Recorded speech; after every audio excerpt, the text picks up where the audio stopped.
Chapter 1688. When the surrounding people saw this scene, they didn't quite understand.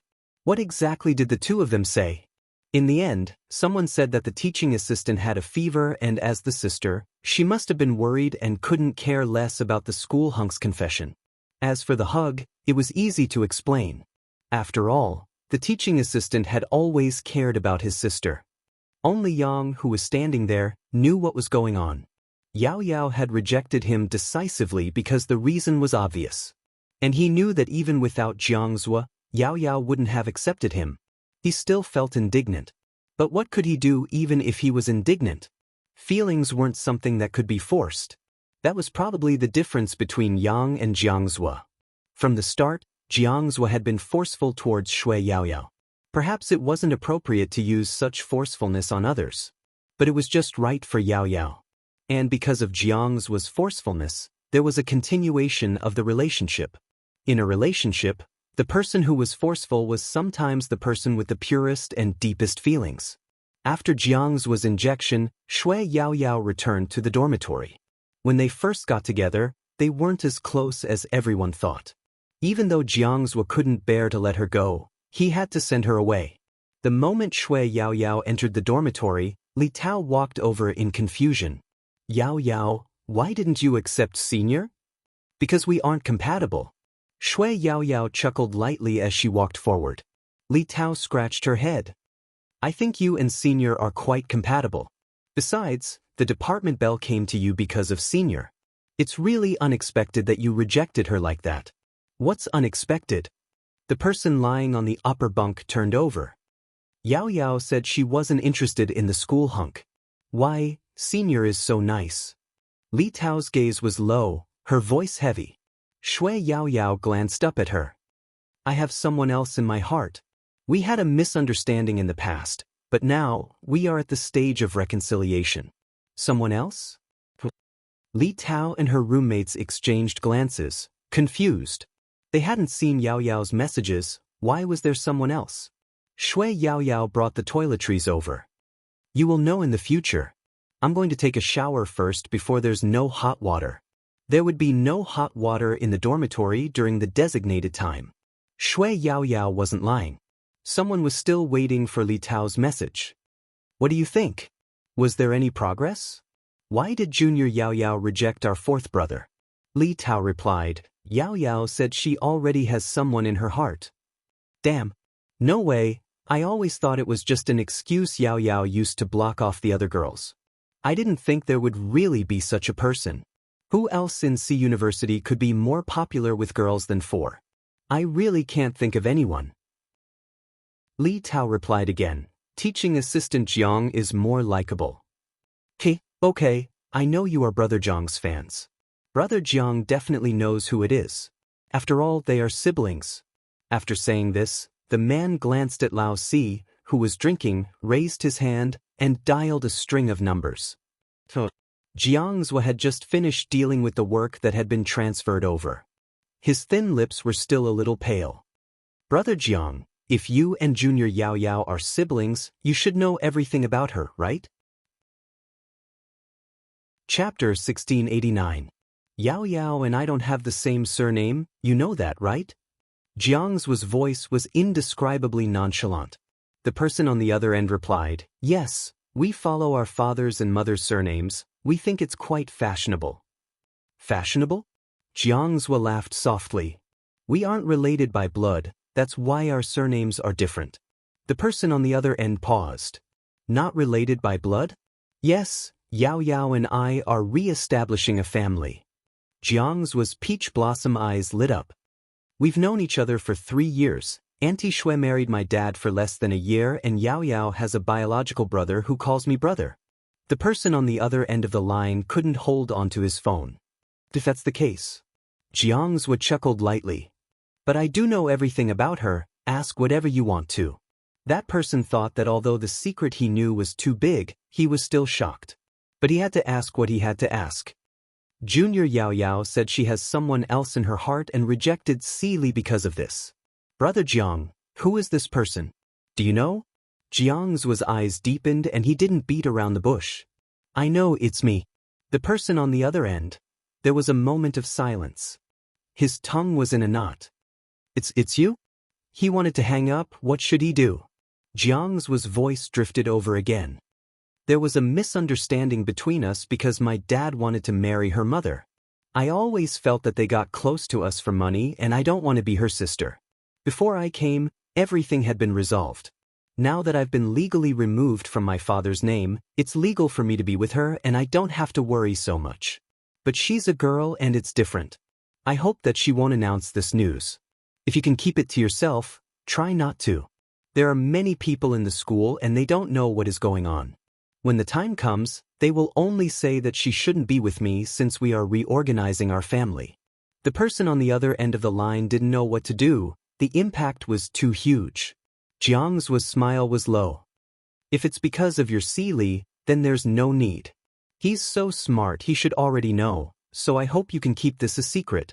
The person opened his mouth. What are you doing now? We have already reconciled. Jiang's voice was faint. Didn't I say from the start that I came here because of her? That person coughed lightly.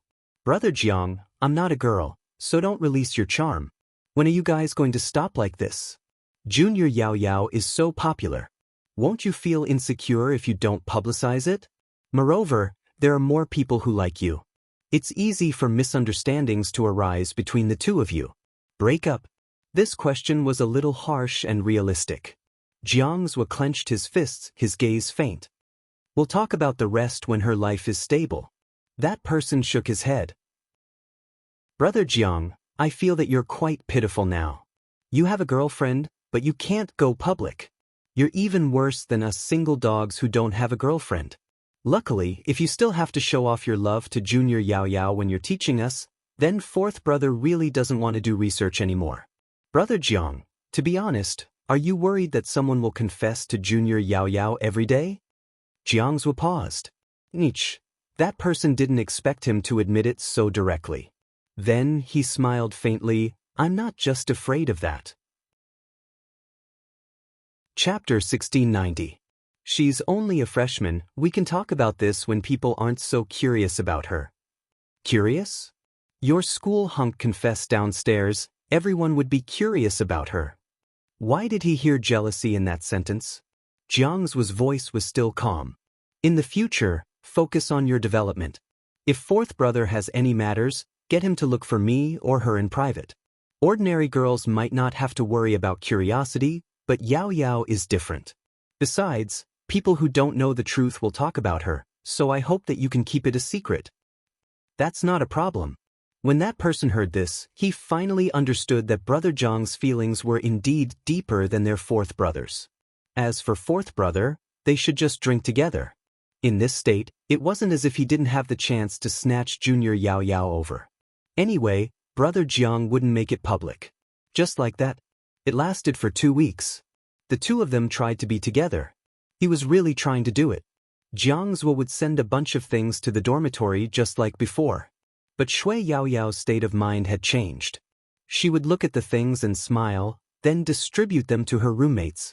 It seemed like everyone would pay attention to their dressing after being in a relationship. Shui Yao Yao was the same, just that it was appropriate. In addition, the classes were getting tighter, and there were projects to do. Hence, there were times when she would grab her hair and sink back into the game during the test. Jiang Zuo was the counselor, and when he saw her like this, he would place a bottle of water beside her. He didn't show anything, but it still made people feel that there was an inexplicable intimacy between the two of them. The only time they could be alone was probably the journey from the lab to the dormitory. It was less than 10 minutes, and it was Jiang Zuo who sent Shui Yao Yao. I want to have a brother too. Li Tao held the pastries for afternoon tea, feeling that being Yao Yao's roommate was a blessing. Although she still couldn't understand why Yao Yao didn't accept the school hunk. In the past, I really couldn't tell that Yao Yao was a rich second-generation heir, but looking at the way the teaching assistant acts, she is rich, really rich. Shui Yao Yao smiled. Do I look poor? It's not as high-profile as the teaching assistant. Someone started posting pictures of the teaching assistant on the school website. He wanted to buy the same necklace, but when everyone searched for the price, it was 2,333. Li Tao shook her head. "Oh right, Yao Yao, today is White Valentine's Day. How are you going to spend it? Why don't we invite the people from Senior Brother's dormitory out so that we can get together?" Shui Yao Yao took a bite of the pastry. "I have an appointment that day. You guys go." "He has a date." The other people in the dormitory widened their eyes. Yao Yao chuckled. "Didn't you reject Senior?" Shui Yao Yao nodded and looked at them again. "It has nothing to do with him. Wait, I have a call coming in." The person who called was the laboratory, saying that they wanted to add a test at the last minute. After Shui Yao Yao hung up, she didn't even have time to eat the cake. She grabbed her bag and rushed out of the dorm. Her roommates are dumbfounded. Who did Yao Yao make an appointment with today? Because it was a temporary test. There weren't many people there. Moreover, when Shui Yao Yao was testing the details of the game, she forgot everything. Chapter 1691. Outside C University. Jiang Zhu found a restaurant. He didn't book the entire place like before. But it was absolutely quiet. Such a place wasn't something most people could afford. But the more it was like this. When the people gradually left, the more deserted the place seemed. The restaurant was an all-glass house. Jiang Zhu could see the lanterns outside from the corner of his head. These were all arranged by Jiang Zhu, including the pumpkin carriage in the courtyard, plush dolls, and a large patch of roses. Although the two of them had been together before, they had never celebrated the festival that a couple should celebrate like this. Hence, Jiang Zhu hadn't prepared these things in a day or two. Even the waiters in the restaurant hadn't seen such effort and thought he was going to propose. It wasn't common to put in so much effort and patience just to celebrate White Valentine's Day. From this angle, it was really beautiful. A few couples who came to eat thought that the restaurant had specially decorated it for Valentine's Day. Almost everyone took a photo. But when they took the photo, they felt that the lights sometimes looked like a word. Yao. It was probably an illusion. After all, there was a carriage. There was light music in the restaurant. The waiter had come over a few times. "Sir, I'll get you a glass of lemonade." Because he was a big customer, he wouldn't rush him to order. Moreover, the kitchen had already prepared the ingredients for the dishes he wanted to eat and was just waiting for him to say that it was ready. Time trickled by. Jiang Zhu listened to the artificial voice that said, "No one is picking up at the moment." He glanced sideways at the retro clock hanging in the middle of the restaurant. It was already 9 o'clock. And their appointment was at 7 o'clock. The waiter walked over again. "Sir, do you want me to prepare some bread for you first?" Jiang Zhu's gaze landed. Sitting there alone, he didn't know why the more beautiful the environment, the more lonely he seemed. The second wave of customers were still puzzled. How could there be a handsome guy sitting in the best seat but there was no one in front of him? At 9:30, the waiter came over again with a troubled expression. "Sir, our chefs get off work at 10. Do you want me to bring you the dishes you ordered first?" Jiang Zhu looked at the emotionless phone screen. The waiter was also waiting there. "Would you like to contact your friend again?" "Serve the dishes first." Jiang Zhu sounded emotionless. "Sir." When it was almost 10 o'clock, the last table of customers left. There was a huge pile of food on Jiang Zhu's table. The ingredients were all fresh and precious. But he didn't move. He originally wanted to make another call, but when he swiped through his moments, his fingers paused. Someone from the project team posted a photo. The second day of the dormitory get-together. So happy. These two are really a pair of ill-fated lovebirds. They're still taking the test, but I think they'll have a chance after the test. Jiang Zhu looked at the photo. For some reason, even his fingers felt cold. Not to mention the warmth coming from his chest.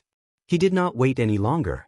After placing the napkin on the dining table, he stood up and walked out. The waiter looked at the table full of food and thought to himself that rich people were really wasteful. The other side. Shui Yao Yao didn't realize it was already 10 o'clock until she finished her work. Chapter 1692. Her first reaction was to get her phone. She hadn't expected the phone she didn't use for testing to run out of battery. Fortunately, there were many chargers here. After Shui Yao Yao charged the phone anxiously, she saw so many missed calls and messages on WeChat. She felt really guilty. Lin Yang had already packed up. He turned and said to Shui Yao Yao, "It's late, I'll take you out for dinner and then send you back." "No need, senior." Shui Yao Yao pressed her phone anxiously. "I'll settle it myself." Lin Yang knew that she obviously had a date. Actually, he could tell how important that person was to her. Otherwise, she wouldn't have looked up at him no matter what he said. Shui Yao Yao really didn't have time to care about others. After the messages stopped, her first reaction was to call Jiang Zhua. His phone was turned off? Shui Yao Yao thought about it. It was too late to go to the restaurant now. At 10, it would definitely be closed. She went to the dormitory building to take a look. She wanted to leave but was afraid that her phone would be turned off again. When the battery reached 10%, Shui Yao Yao just came out and was about to run over. She saw a person standing under the streetlight, looking up at her. Shui Yao Yao panted and was about to explain. He pulled her into his arms, his voice a little low. "I don't accept any excuses that don't fit after trying." Shui Yao Yao opened her mouth. Jiang Zhua buried his face into her neck. "I saw your WeChat moments." "What WeChat moments?" Shui Yao Yao was confused. Jiang Zhua's voice didn't seem to rise. "The photo of you doing the test together." Shui Yao Yao reacted. "Yes, I just wanted to tell you that it was really because I found a lot of loopholes in the test. I kept wanting to remember the loopholes and the feeling of the experience. Gradually, I lost track of time." "Yao Yao." Jiang Zhua seemed to smile. "I know very well that you won't be like before, putting me first in everything. That's why you forgot." Shui Yao Yao didn't retort. She really wouldn't put all her thoughts into it now. "Then do you feel tired?" Shui Yao Yao thought for a moment. Recently, he had been the one doing all the work. Jiang Zhua lowered his voice. "I will feel helpless, but compared to the current state, I'm more afraid of you and that person having something going on." "That person?" Shui Yao Yao reached out and paused for a moment before placing her hand on his back. "Are you talking about Senior? It's impossible for me to be with him. I rejected him a long time ago. You know that." Jiang Zhua's gaze was deep. "It's clear, but when I see that photo, I still wonder why I'm not the one playing. You know, I reek of money and can't be compared to them." "You?" Shui Yao Yao chuckled. "Can you be so jealous?" Jiang Zhua glanced up. "Why can't I?" Shui Yao Yao stopped Jiang Zhua with one sentence. "You are mature." Jiang Zhua laughed again, peach blossoms reflected in his eyes. "I realize that you are getting better at dealing with me." Shui Yao Yao apologized seriously. "I was wrong today." Jiang Zhua lowered his gaze. "Shouldn't you compensate me?" Shui Yao Yao arched a brow. "Compensation?" Chapter 1693. Shui Yao Yao paused, lowering her lids. She didn't think she would fail. She was the one who didn't. Without a doubt, Shui Yao Yao was blessed. Similarly, she wouldn't make the person she was with feel uneasy. Since they had decided to be together again, she had to show her confidence. Especially when they were having supper, she saw Jiang Zhua's post and knew that he had prepared so much. This thought intensified. Shui Yao Yao had always been a gentle person. Perhaps in the eyes of others, she didn't have a personality. But in Jiang Zhua's eyes, she knew that he was understanding. In the past, he didn't know how to cherish. It seemed that all lovers in the world were like this. After being separated once, they would calmly think about what had caused the misunderstanding between the two of them. Although Shui Yao Yao had been busy this time and forgot about the date. But after this time, the barrier between the two of them seemed to have disappeared. To Li Tao, Yao Yao was getting prettier. Shui Yao Yao smiled faintly. "Let him treat everyone to a meal today." Li Tao's eyes widened. "The person in your heart? Honestly, you guys are together now, right?" "Yao Yao, your expression changed when you mentioned him." Shui Yao Yao didn't deny it. "I wanted to tell you guys, but I thought it would be better to be formal. The test is over and we can have a meal together." "No problem. We have to eat." They had to see who had defeated their senior, the school hunk, to become the white moonlight in Yao Yao's heart.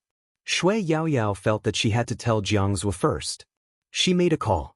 Jiang Zhua paused, his lips curving up uncontrollably. Is that why you're turning me into a permanent member? Shui Yao Yao was thin-skinned, her cheeks flushing. Are you free for dinner? I'll arrange it, you don't have to explain anything, I'll explain later. Jiangzhu chuckled. Everyone in your dorm can eat, let's go somewhere with a good environment and big portions. Shui Yao Yao was glad that she wasn't on speaker. What did he mean by everyone in her dorm could eat? But Li Tao, who was closest to them, heard it and asked in confusion, how does your boyfriend know that we can eat? Because he was the one who ordered afternoon tea every day. Shui Yao Yao didn't say this. Instead, she said helplessly, don't you know how to refute? I really can eat. Li Tao frowned. Why do I feel that the voice over there sounds familiar? Shui Yao Yao knew she wasn't good with words, so she didn't say much. You'll know when we're eating. Jiangzhu chose a private restaurant. Such a small restaurant didn't look expensive, but in fact, it was quite sophisticated. However, eating at such a place wouldn't make people feel like they were flaunting their wealth. Those who have sharp eyes will know that Yao Yao's boyfriend is taking care of these students. Li Tao nudged Shui Yao Yao. Your boyfriend isn't bad, but for him to eat at such a place, he can't be much older than you, right? Yao Yao laughed. What are you thinking about? Chapter 1694.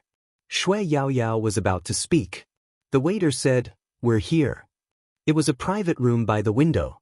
Jiangzhu was already seated there. When he saw them, he stood up and took the bag from Yao Yao's hands, his smile still filled with love. Is there a traffic jam at this hour? It's all right. Shui Yao Yao was already used to such actions. The few people beside them seemed to have lost their souls when they saw this scene. What was going on? Even when they sat down, they felt like they were in a dream. Where was Yao Yao's boyfriend? Where was he? It couldn't be a teaching assistant, right? Jiangzhu poured tea for them and after a smile, he told them everything that had happened between him and Shui Yao Yao. Li Tao's first reaction was, then why did you come to see university? For her, just these 3 words were enough to move the hearts of others. If the first half was said to be in a daze, then in the second half. Since they were teaching assistants and they had known each other for such a long time, it didn't matter if they ate a little more. Finally, Jiangzhu felt that he could hold his head high and be the first in Yao Yao's heart. The waiter from the small restaurant walked over. Because he was dressed in ancient attire, he looked like a waiter. But the waiter held a small tablet in his hand, only the size of a palm. One look and it was obvious it wasn't sold in the market. May I know who is Miss Shui Yao Yao? Shui Yao Yao placed her chopsticks down and glanced up. It's me. A customer left this here. He said that you had arranged to have a meal here and he would give it to you when you showed up. Jiangzhu's eyes flashed.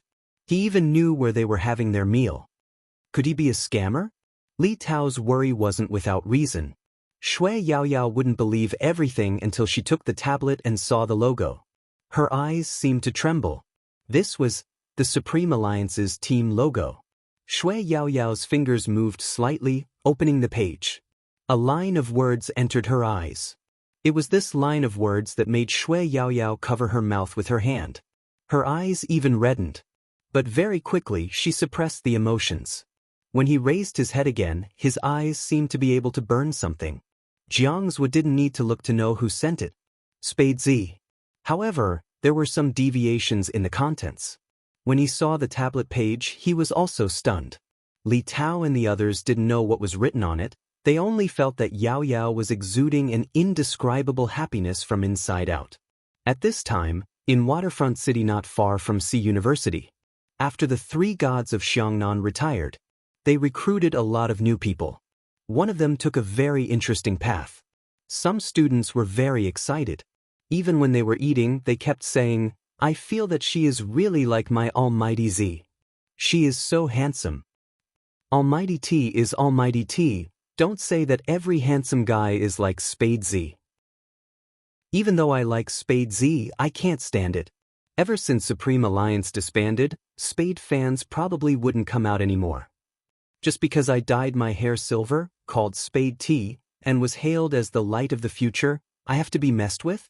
Anyway, I like them both. Me too, Spade fans should stop. It's so annoying to fantasize everywhere. Chapter 1695. It's just the same name, are you going to cause a ruckus? The chef arched a brow. The ruckus is a Spade fan? If they aren't Spade fans, then who are they? The person who was called Uncle trembled. He was indignant. I'm so handsome and you call me uncle? You are the uncle. All right.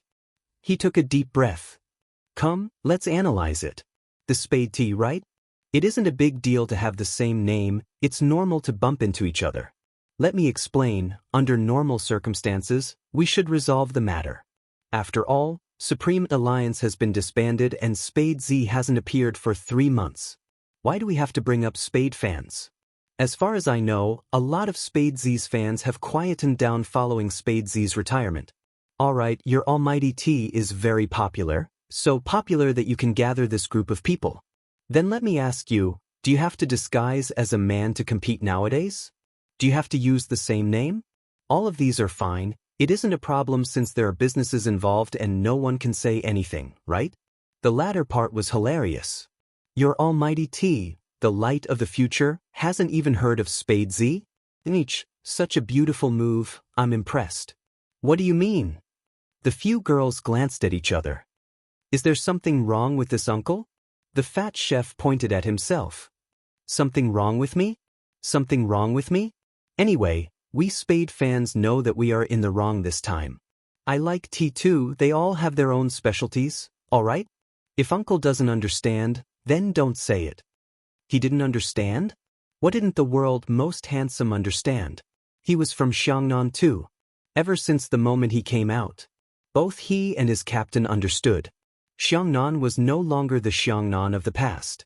And love, this word was so cheap. Most importantly, he had never been a real Spade fan, yet he had to take the blame for someone who took the blame. He knew what it was like to have such love. It was easy to cater to it. He had never said that he would never forget little Spade, the days when Xiangnan and Supreme Alliance battled. But he understood one thing. That person. That group of people. No one could replace them. He wouldn't go anywhere to look for their shadows. They were vividly etched in his memory, even though he was used to holding a mouse in his hand. Now, he was holding a kitchen knife. He shook his head. In fact, there was nothing much to say. After all, he was about to become an uncle. There was an indescribable pain in his heart. When Luo Luo left, he knew that Xiangnan's golden triangle was gone. When Supreme Alliance disbanded, he understood that some things would gradually be replaced. There was only a trace of hot blood in him. After all, they had a past. Now, Zhao Sanpang didn't know if he would still retain that passion. Perhaps it had been too long since he had been on the battlefield. It had only been 3 months. In the shop, the inconspicuous fat figure lowered his eyes and looked at his own hands. No one would understand. Why was it trembling slightly? Those girls who said, I like Xiangnan so much, I like tea so much, would never understand. He hadn't been acknowledged from the start. To be the champion for 3 years in a row. Then, the Golden Triangle disbanded. Our dreams have been broken again and again. Then they would stick back again and again. But this time, Zhao Sanpang didn't seem to know how to stick back. Or maybe he was really too naive. What was he thinking about? His hot blood couldn't cool down. Chapter 1696. The most handsome man in the world? These words made Zhao Sanpang, who was about to walk into the kitchen, stiffen. Something seemed to be faintly heating up in his frozen chest. Zhao Sanpang clenched his fists tightly and turned back. A faint light shone in. In that instant, fireworks rose. It seemed as though the sky full of light could be reflected in that person's black eyes. That person still looked like a youngster. He was dressed in a delivery man's uniform, his figure tall and slender. He wore a cap on his head, faintly revealing the silver inside. The youngster wore a black earring on her ear, giving off a faint glow. The brim of the cap covered the sharp side of his face. Only the shocking curve of his chin could be seen. That person's thin lips curved into a devilish smile. His feet seemed to be able to crush the galaxy. When he looked at him, there was a hint of teasing in his lazy manner. F***ck.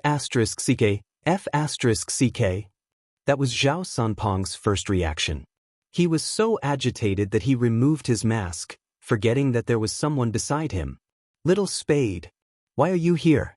Why are you back? Little Spade? When the girls who were eating over there heard this, they all looked over. The delivery man raised his hand and took off his cap.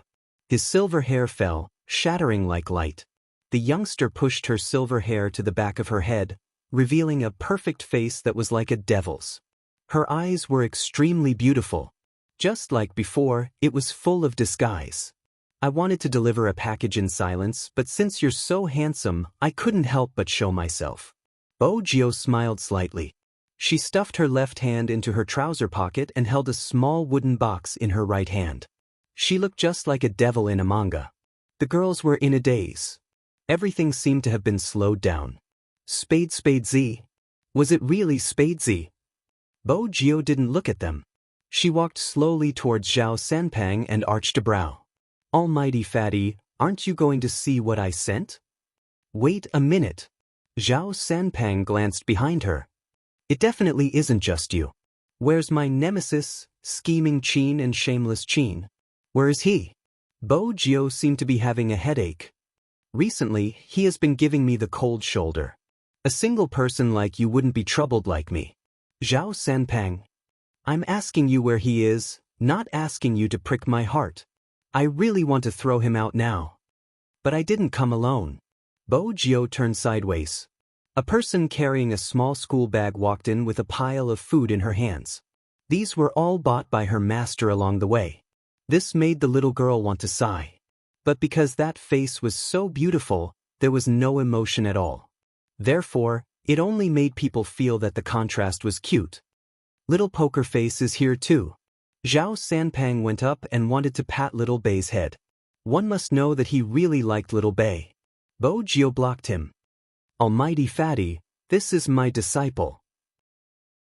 You can touch his head, but 100 per touch. The corner of Zhao Sanpang's mouth twitched when he heard that. Scourges would live for 1,000 years indeed. It was the same for money grubbers. Let's be serious. Why did you come back? Could it be? Zhao Sanpang glanced at the girls whose souls were clearly gone. Because of these? Bojio followed his gaze. Suddenly she smiled. That smile was truly bewitching. Chapter 1697. Zhao Sanpang didn't understand. He arched a brow. Because of me? Did you fall for my beauty? I know I'm handsome, but I don't have any thoughts of snatching you away from scheming Qin. Bojio smirked. Almighty fatty, don't worry. I can't admire someone as handsome as you. What? Do you want to learn culinary skills? Zhao Sanpang's talkative nature was triggered. You came to the right place. Let me tell you, the tomato scrambled eggs I make now is very delicious. Bojio replied slowly, those who have a partner don't need to learn how to cook. Besides, I have a disciple. Zhao Sanpang. He couldn't continue the conversation. You should take a look at the delivery. Bojio smiled. You'll understand. Delivery? Zhao Sanpang's gaze landed on the small wooden box in her right hand. He still felt that something was amiss when scheming Qin didn't come. What exactly was inside the small wooden box? Zhao Sanpang reached out to open it. There was something that looked like a tablet inside. It was thinner and smaller than a common iPad. He glanced up at Bojio. Did you make this? The youngster replied lazily, the main point is the content inside. What? Zhao Sanpang paused. His eyes slowly widened. There seemed to be huge waves in his eyes. The fluctuation was so obvious that his pupils were shaking. When did this happen? 3 days ago. Bojio sat there with one hand supporting the side of her face. Her messy silver hair fell down. She looked like an oriental vampire. How is it? Do you want to come back? Zhao Sanpang suppressed the raging air in his chest. His voice was hoarse. Why do you want to come back? We have already retreated. You know how they treated Luo and why the 3 of us retired. Now that you heard these people, why do you want to come back? If you ask me, my answer is simple. Bojio stood up. She tilted her handsome face casually. Come back. Let's shake up the esports competition again. Let's tell some people that daddy is still his daddy. Zhao Sanpeng paused. When he looked up again, there was a storm brewing in his eyes. The girls sitting at the side were really confused. Bo Jio walked over, a faint smile on her face. Actually, I don't care what you say, but why are you taking the blame for my fans? Someone said he likes Xiangnan, right? The person standing in front of you is Zhao Sanpeng, Xiangnan. Oh no, the best tank in the entire server. He was the champion for 3 consecutive years even though Supreme Alliance defeated him in the end. Zhao Sanpeng thought. If you didn't add that last sentence, I would have thought that you were complimenting me. But he's still number 1 in the entire server. Bo Jio leaned forward slowly, inching closer to one of the girl's ears. The people who supported us till now were never like you. With that, Bo Jio glanced up towards Zhao Sanpeng. Almighty fatty, are you going to reject coming back because of these people? I have always liked Luo Luo because she knew what the world was like. She still had the sorcerer's support and stood in the middle of the map. With her around, we had to consider how to break through Xiangnan. If we weren't careful, we might be controlled. She didn't retire because of these people. Bo Jio stood up slowly. She stood against the light. She felt that her hand speed was too slow and wouldn't be able to keep up with Xiangnan. She wanted you to win. Chapter 1698. In that instant, the haze that had been in his heart for a long time dissipated. From the day Luo Luo retired, Zhao Sanpeng felt a sense of helplessness. The top sorcerer of the national server had to retire in such a manner. Other than themselves, no one could understand the meaning of the golden triangle. To the audience, as long as the script was the same, they would like it. Hence, it didn't matter who left. But to him, it was Luo Luo. Just Luo Luo. In the future, no matter how many people came out, they wouldn't be from the golden triangle. Zhao Sanpeng removed his apron, his gaze deep. Let me ask you a question. Why didn't you get rid of those people? It shouldn't be difficult for you. Bo Jio glanced over, her eyes bright. If I dug a pit for you to jump, would you jump? Zhao Sanpeng bit his teeth. Speak clearly. I say, don't you take other people's love too seriously? Bo Jio's handsome face carried a faint smile. Some people like you today, but they will like someone else tomorrow. You aren't clear about it yourself. You and Almighty shall retire together because you can't keep up with the current situation. There are people more suitable than both of you. They know how to take every step, that's why such a situation occurred. Am I really going to jump in and help them? Grandpa Fatty, some people like you because they like you in the process of pursuing them. That's why they say that you can't be replaced while looking for similar people to like you. This is very normal. If you use these things to restrict yourself, how are you going to move your mouse? Zhao Sanpeng's gaze dimmed. So, what can we do with some people? Sir Fatty. Bo Jio's gaze deepened. Have you watched Animal World? Zhao Sanpeng asked. That movie? Bo Jio smiled mischievously. Manga, we haven't finished fighting the war we should be fighting. We might lose one day, but we have protected our principles. It's not that we can't do anything to some people, but we don't want to become like them. Zhao Sanpeng trembled. He glanced up. I'm back. All right. Bo Jio stretched.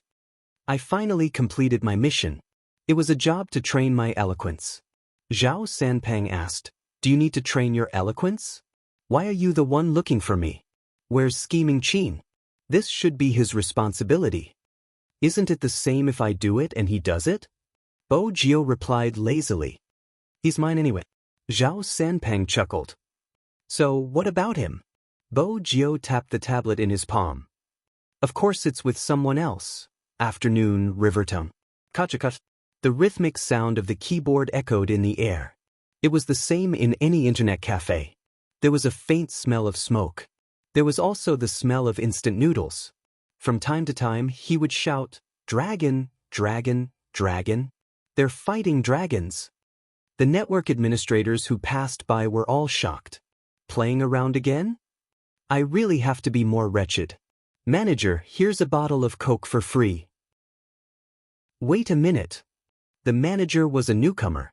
He had only been working for half a month, but he felt that his boss was the boss.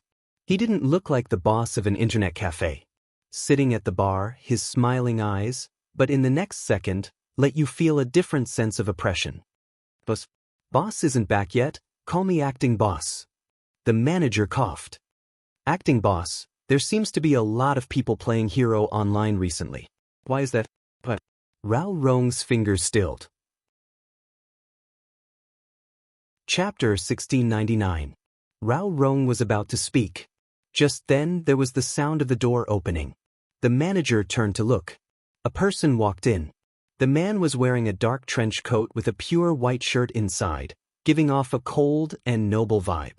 His face was handsome, and half of it was covered by a pure black mask. Her cold and fair complexion and curves were like the finest porcelain jade. He seemed to have walked out of a manga, his legs long and slender, his body tall and straight, his eyes filled with a faint indifference. Even though the surroundings were noisy, he didn't seem to be affected at all. The manager was still thinking about how he looked like a young master from an aristocratic family. Why would he appear in an internet cafe? Just then, he saw the man walk over slowly. The manager didn't know why, but he felt an indescribable pressure. He seemed too much like the final boss in a game. Sir. Before he could finish his sentence, his boss smiled. Then, they heard their boss's slow voice carry a hint of a smile. Why are you back? They knew each other? The manager thought to himself that his boss didn't seem like an internet cafe owner. The people he knew weren't ordinary either. The man removed his mask, the coolness intensifying. Who else could it be? Are you going to chat here? On the big screen in the internet cafe was the 3000 knife cutting that he had used in the Asian Cup, as well as his side profile. The manager looked at the screen and then at him, his eyes widening. The almighty manager, my Coke. Someone stood up.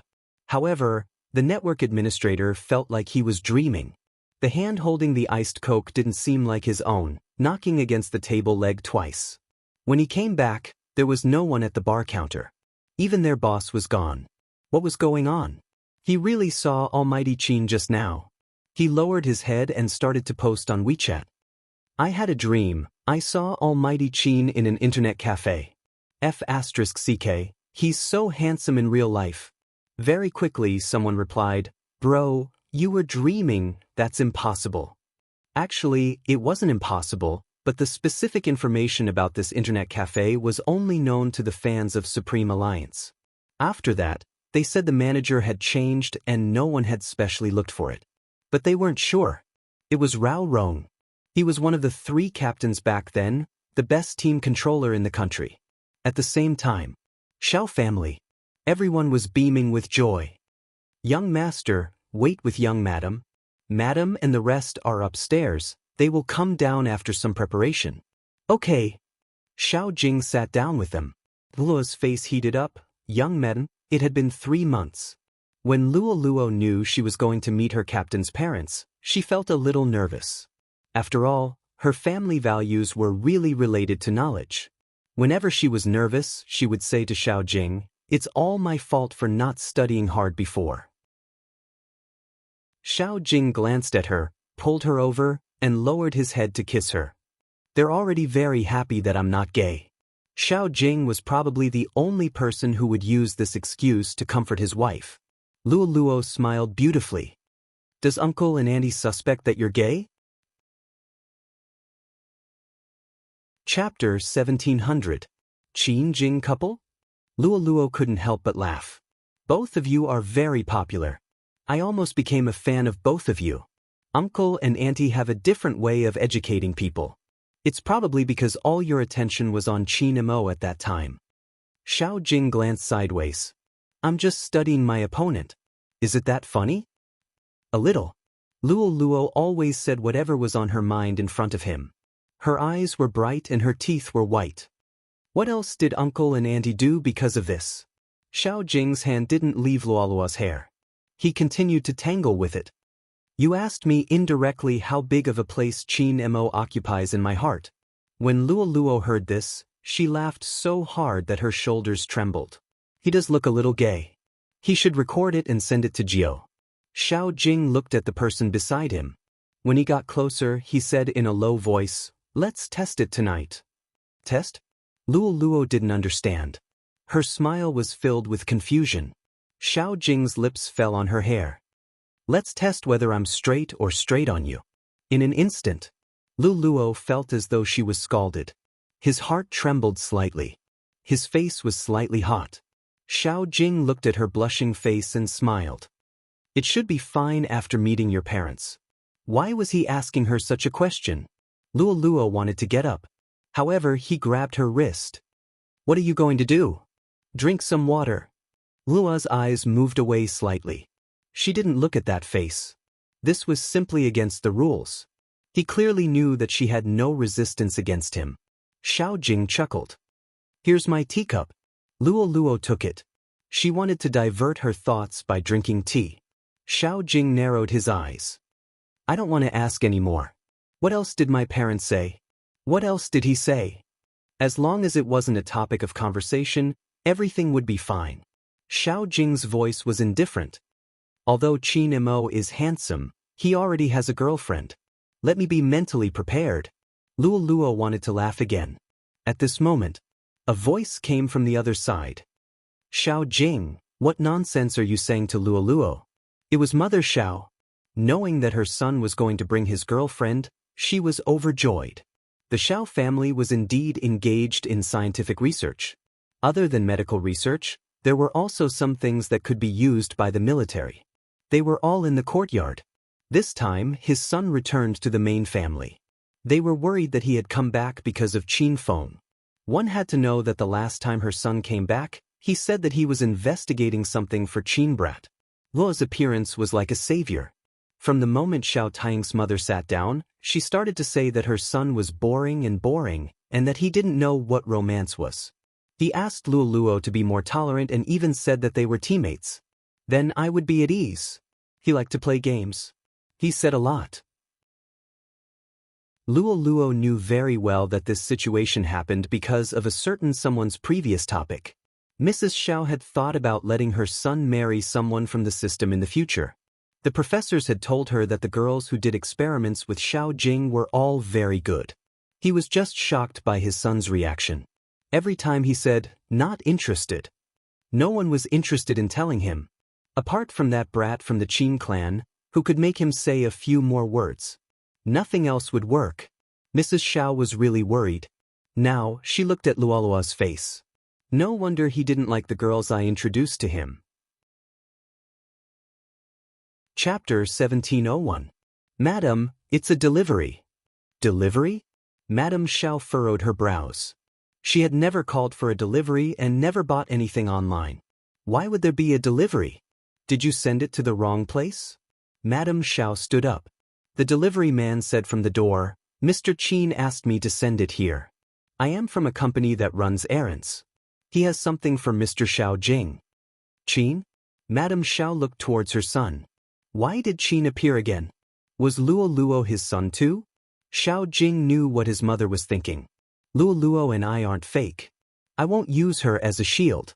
In the future, don't read too many stories. After Madame Zhao's thoughts were exposed, she coughed softly. Child, when did I ever think that way? Luo couldn't help but laugh. You and Chinimo are too close. Auntie can't be blamed for thinking too much. Right? Madame Xiao finally found someone to speak up for her. Xiao Jing glanced down. When did I say that you and Z are even closer? Luo. Xiao Jing stood up and walked to the door. He took the item from the delivery man's hands. He opened the first layer of packaging. There was another layer of packaging. He touched it through the bag. Xiao Jing didn't know what was inside. So, he set his eyes on the tablet-like thing first. What is it? Luo walked over. Xiao Jing let her look at the tablet in his palm. His slender fingers swiped across the screen and he clicked on it. Luo's gaze was clearly shocked. She tilted her face and instinctively wanted to capture Xiao Jing's expression. The emotions in her heart seemed to be tumbling out. However, Xiao Jing pressed the pause button. His deep eyes fell on her face. Luo urged him. Why don't you finish reading? Xiao Jing's voice was calm. I have retired. There's nothing to see. Luo was still looking at him. She smiled. You are worried that I will feel sad if I am not on the list. That's why you stopped reading. Xiao Jing's hand, which was about to put the tablet back, paused. His gaze deepened. It's meaningless if we're not together. Lu Luo looked at him with flames in her eyes. How is it meaningless? Even if I don't participate as a member of the team, I can still be your fan. At the very least, I can apply for an assistant position. After all, I have a gaming foundation. I understand. Xiao Jing reached out and pulled her over, holding her in his arms. Okay, I'll go back. Luo Luo smiled. Her smile was like a raging fire. Her eyebrows and eyes were like a painting. It was just like when she first appeared in front of everyone. Some people also said that she looked the most like the characters in the game. When she wielded a magic staff or carried a sniper cannon in the game, there was no one who wouldn't be intimidated by her powerful aura. Applying for an assistant position? Xiao Jing lowered his eyes. You will definitely be on the list. Before Luo Luo could speak, Xiao Jing didn't touch the tablet again. Chapter 1702. Plusya. Flamboyant and flamboyant. Luo Luo could see the fire burning in Xiao Jing's eyes. No man wouldn't hope that his hard work and struggle could be used to win glory for the country. And this day had finally come. It was being reported online and on television. Currently, the number of gamers in China had reached 500 million. This meant that China's esports was starting to be known. But just being known wasn't enough. Many people thought that it was something that only internet addicts would do. No one would advocate being addicted to games. But if it was esports, there was no harm in giving it a try. Perhaps no one knew. In 2005, there was a champion player who wore the Chinese flag and won limitless glory. The host's voice came slowly, as though he was telling a story. Ever since that time, it seemed as though victory had never belonged to China. I believe that this year will be different. This was what the shoutcaster said as he looked at the screen. At the same time, Lin Corporation Building, a university classroom, a remote town in Tibet, an amusement park for rich kids, in the villa of the Feng family, and in the fields where the crops were being harvested. Lin Feng, Yun Hu In Wiao, Coco Feng Shang Lin Chintao. All of them received a small tablet at the same time. He opened the tablet and there was only one sentence on it. 3 days ago, Qin Nemo was summoned back to China. At first, he thought that he had to do some mission. Unexpectedly, his father didn't call him because of the military. Instead, he brought him ahead of him. Qin Nemo knew that person.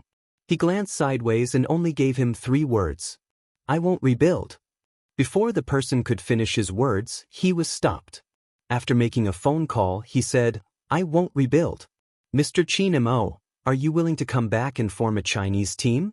You can lead our country's esports players and represent China. Qin Nemo paused. Me? Who will choose the players? This. The person went out to make another phone call. After returning, he said, as long as the players are 18 years old, Mr. Qin Nemo can choose.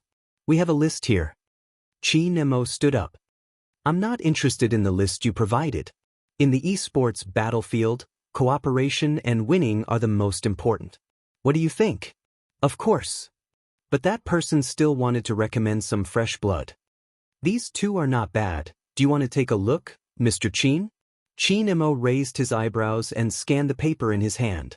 One of the Spade Tea and Flawless Luo Luo were the top choices. He lifted his eyes and looked at the man. His aura was so strong that no one dared to look him in the eye. This is the name list you provided? That person replied, these newcomers are performing well and are very popular. Mr. Qin, I know you have feelings for some people and would definitely want to choose people you are familiar with to participate in the competition. However, this competition is different. I hope you can look at the bigger picture. Are you sure that's what the committee thinks? Qin Mo's voice softened. Coming to me means that they approve of my choice. That person chuckled. Of course, apart from the competition, it's also important to support newcomers, right? Sure. Qin Mo glanced sideways. Let the 2 of them team up and defeat Bei. That person paused. Isn't it a little difficult? Aren't you going to support a newcomer? Qin Mo's gaze deepened. Perhaps I can guide him personally. Chapter 1703.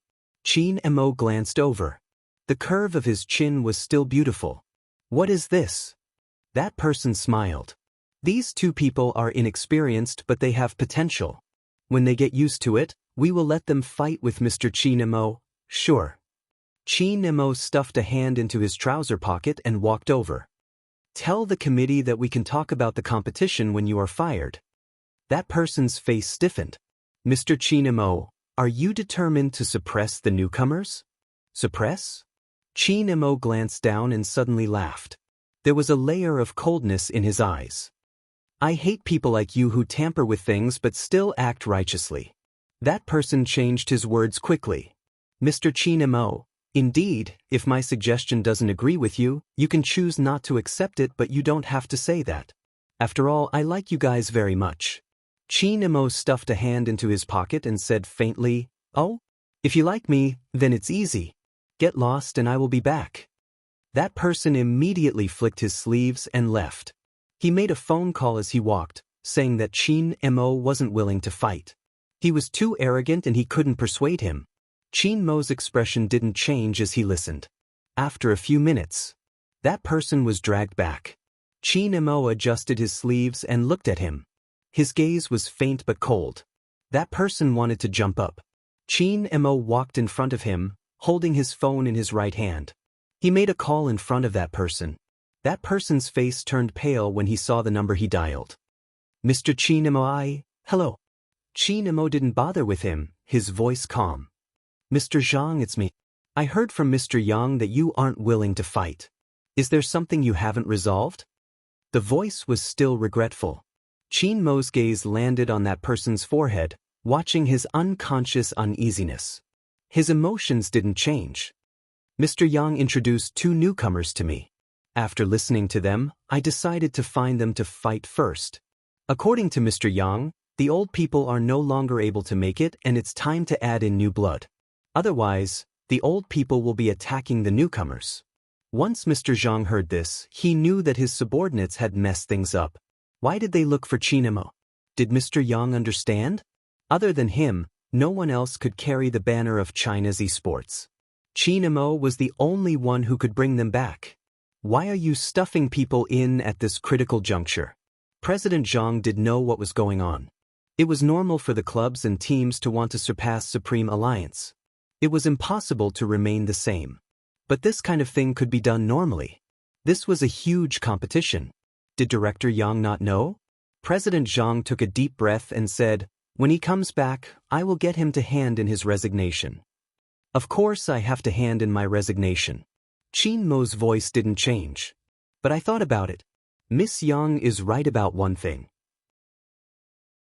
This is an international competition. You can't just choose someone based on seniority. If you want to join, you have to show your capabilities.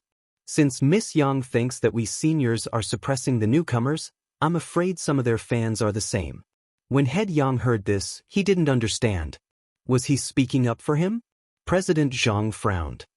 What do you want to do? Chapter 1704. That Director Yang's expression changed instantly. He wanted to reject. No matter what people said, these two people had their own characteristics.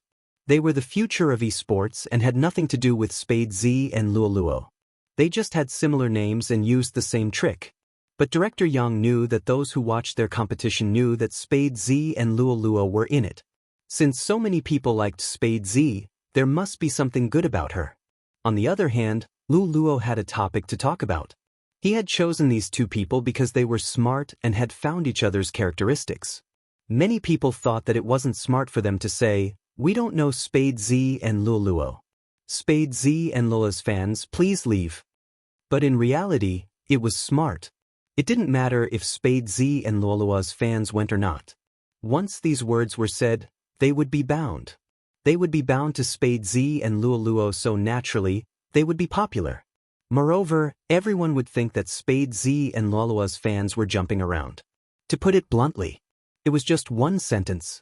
They really hoped that Spade Z's fans would cause trouble. Unfortunately, Spade Z's fans were silent and didn't cause trouble. If that was the case, there would be more than this number of fans. If Qin Mo used his main account to fight with these two people, Director Yang would definitely not reject him. Anyway, even if he lost, the topic would be brought up. Their popularity would only increase and not decrease. But now, Qin Mo wanted to use his secondary account to fight with them during their live stream. This was really a slap in the face. Director Yang panicked. He didn't care that the phone was in Qin Mo's hands and shouted, "President, this is too much of a blow to the newbie's enthusiasm. It isn't a good idea." Qin Mo glanced over calmly. His voice was still emotionless. "So, President Zhang, what do you plan to do?" President Zhang took a deep breath. "I understand. I will send someone else over. Gather everyone. 3 days later, they will be live streaming and you will go and fight." When Director Yang heard this, he was instantly dispirited. How was he going to develop in the future? Guild Master Zhang also rubbed his head. Just when did such a problem appear down there? He roughly knew what Director Yang was thinking. It was just that he had taken the wrong path and chosen the wrong place. They were going to represent the country in the competition. President Zhang thought that by saying this, they would calm down. But Qin Mo was Qin Mo. As smart as he was, he had long seen through these things. He looked up and said, "Shall I gather everyone?" President Zhang paused. "No, you make a name list. I'll get them to invite them back." "President, you know it, but Dean Yang doesn't seem to understand something. Regardless of whether it's me or the others, this battle is for China. If it was just for you guys, no one would have come back." For the first time, Guild Leader Zhang tasted the feeling of not being able to speak. All sorts of feelings welled up in his heart. Qin Mo glanced at Mr. Yang, his expression unchanged.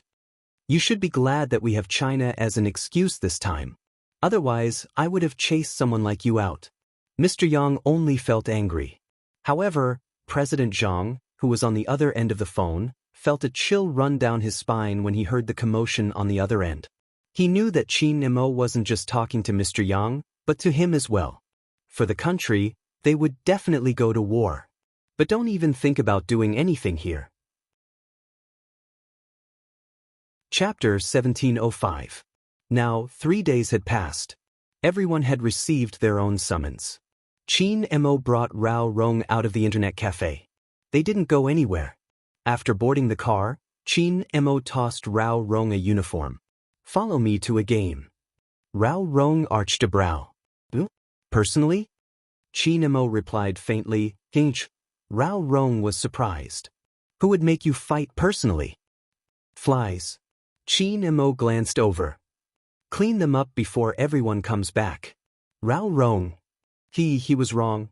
He had thought this person would be kinder after 3 months of absence. It seemed like his poisonous tongue couldn't be changed. The journey from the internet cafe to the building took less than half an hour. Rao Rong glanced up. "This will be our future base. It seems a little serious. Can we order instant noodles in the future?" "Yes." Qin Mo was used to these people's strange requests. Feng had moved into the building the day before. Many things had been arranged. Eating instant noodles wouldn't be difficult. Rao Rong knew that this competition would be different from the previous ones. They would receive comprehensive attention. But the facilities in the base surprised Rao Rong. There's even a gym? When the competition is intense, you will need to maintain your stamina. If you go overseas, you will need to adjust to the time difference. Qin Mo glanced over.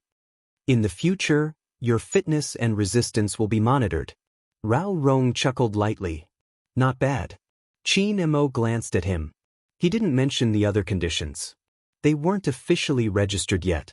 The details would be announced once everything was stabilized. To prevent them from escaping. It's about time. Qin Mo stuffed a hand into his pocket, glancing at the watch on his wrist. Let's go to the training room. Was he going to start playing? Rao Rong replied, "All right, I'll try out the new keyboard." The new base was huge. It was actually in the building. Both the training room and the gym were huge and the planning was reasonable. After training, they could go to the gym next door. While working out, they could also see the situation in the training room. There were a total of 12 computers. They were placed there generously. There was a distance between each one, but it wasn't too far. The chairs had been specially adjusted by someone. It was so that the neck wouldn't be too stiff even if they sat for 24 hours. Rao Rong felt it the moment he sat down. It's comfortable. Chin Mo switched on a computer, removed his headphones, and placed them on his black hair. The sound produced by the mechanical keyboard was different from that of an ordinary keyboard. After Rao Rong was done, he turned towards Chin Mo. Chin Mo glanced at the game page. Give me an alternate account. He did have quite a few Smurfs on hand. Rao Rong casually mentioned one. After Chin Mo logged in, he glanced at the message on his phone. Then he opened a live streaming app. The more Rao Rong watched, the more curious he got. When did you start following the trend and watching live streams? I didn't. Chin Mo's gaze landed on the screen. Understand it now. Rao Rong was about to continue when he saw an ID appear on the live stream screen. Spade T? Ever since the Supreme Alliance disbanded, Rao Rong didn't watch the video again. Most of the customers were boys. Boys look at technique. Only by entering the server's ranking would he attract their attention. For example, at that time, Spade Z, the one who would get the first kill the moment she made a move. Every day, everyone in Zone C would see that person's ID. It was growing at an unbelievable speed, be it the hidden boss or the first kill of an instance. Chapter 1706. In the game, it was normal to have the same ID. You and I are like, I and you are like, even the same is nothing.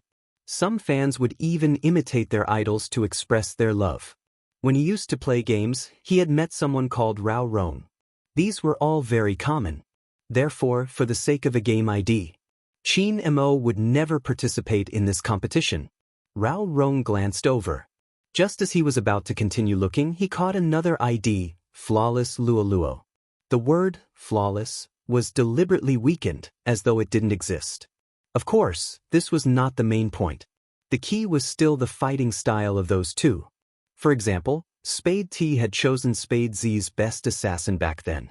Flawless Luoluo chose Luolua's most proficient sorcerer. The girl called Spade T? She even dyed her hair silver. Even if she didn't have a mole, she was going to light one for herself. He glanced up at the camera, his voice calm. Everyone should know how noisy I've been. Spade fans, stop bothering me. If you don't want to watch me play, scram. Rao Rong tilted his head towards Chin Mo. These things were nothing in his eyes. Chin Mo was probably the same. With only this level of strength, it was only natural that he wouldn't participate in a competition. What had happened in the past that made him make this decision? Before he could finish his thought, in the live stream room, a wave of comments popped up. God T is so handsome, we are Spade fans, we aren't here to mess around. Just like the one above, I like Spade Z and Almighty T. In my heart, Supreme Alliance and Spade Z are irreplaceable, but that doesn't affect my support for Almighty T. Go, God T. Rao Rong couldn't help smiling, his lips lifting slightly. Little Spade's fan? Seal yourself. Chin Mo threw 2 words over. Rao Rong chuckled lightly. I'm afraid there really are people who like Little Spade, but it's rather amusing to support him while saying he's irreplaceable. It's normal. Chin Mo logged in slowly. Have you ever taken these like seriously? Rao Rong lowered his gaze. I'm still a little disappointed. I thought your heart was completely black at that time. Rao Rong knew exactly when it happened. Only Rao Rong knew how he had managed to climb back up. How many times had he felt that it was okay to live in the dark? In any case, this world had always been like this. What is human nature? When you shine, tufted maintenance. When you are defeated, trample at will. Those who say they like you don't know where your despair is. You can't express everything inside you. Because no one understood the saying, with dragons spring on the tongue, killing without spilling blood. Perhaps their love for him was the last straw that crushed his original intentions. The people who defeated us were never our enemies. It's that we've compromised and become like each other. Fortunately, he managed to walk out. Don't be trapped in your heart, don't fear the future. Because Rao Rong understood. There are human nature in this world that you can't explain. Even if it's just you sitting here. It made people remember why you would give your all to fight a match. Because they were fighting side by side. Because one day, they wanted to fight for the country. Because even though you've been drinking ice for 10 years, you aren't the only one whose blood hasn't cooled. There are also people sitting beside you who have walked out of the darkness and dared to move their mouse again. Perhaps they were the only ones who came out. But Rao Rong believed that there were many newbies who stayed up late to train, harboring the same feelings as them. They weren't faith and they weren't exceptions. The world was big and everyone had their own dreams of being a hero. Chapter 1707. Kata. The enter key rang. Chi Nemo entered the game. He followed the area announced on the live stream and entered the arena. It was a 5v5 match. When he clicked in, he was at flawless Luoluo and Spade T's side. But the next second, he clicked on the mouse and went to the opponent's position. This is a smurf and my level isn't high. Can you match me? Rao Rong asked this question for a reason. In Hero, only players of the same level could participate in such a special competition. Unless it was a solo PK, they wouldn't care about such things. Once it was related to leveling up, they would pay attention to the balance of the players and their abilities. They couldn't let a newbie be matched with an expert right from the start. There wouldn't be any gaming experience. However, since these two people were said to be so powerful, they should have at least reached a certain level. How could they be matched with someone of a lower level? Unless they were of a similar level.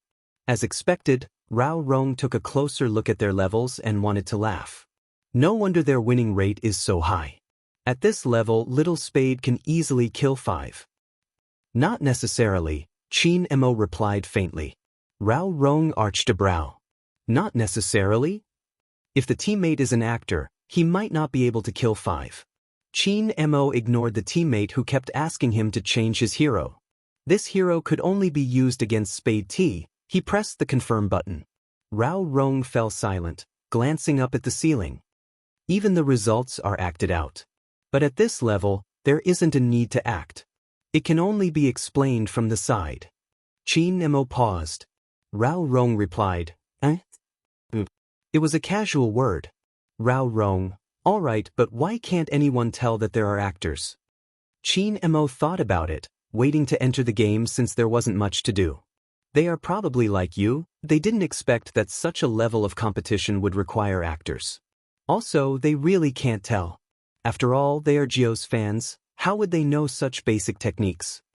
Rao Rong coughed, choking. Aren't you being sarcastic? Of course.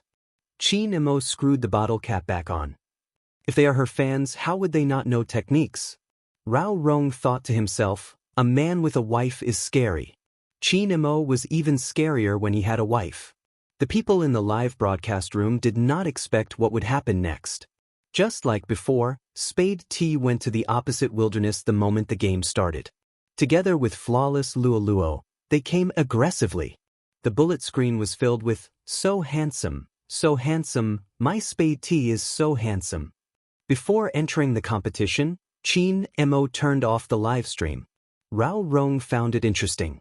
He took his phone and did a search. When he entered, this was the scene he saw. Wasn't he learning from Little Spade? Even Little Spade's ability to turn wild was the same. However, this was understandable.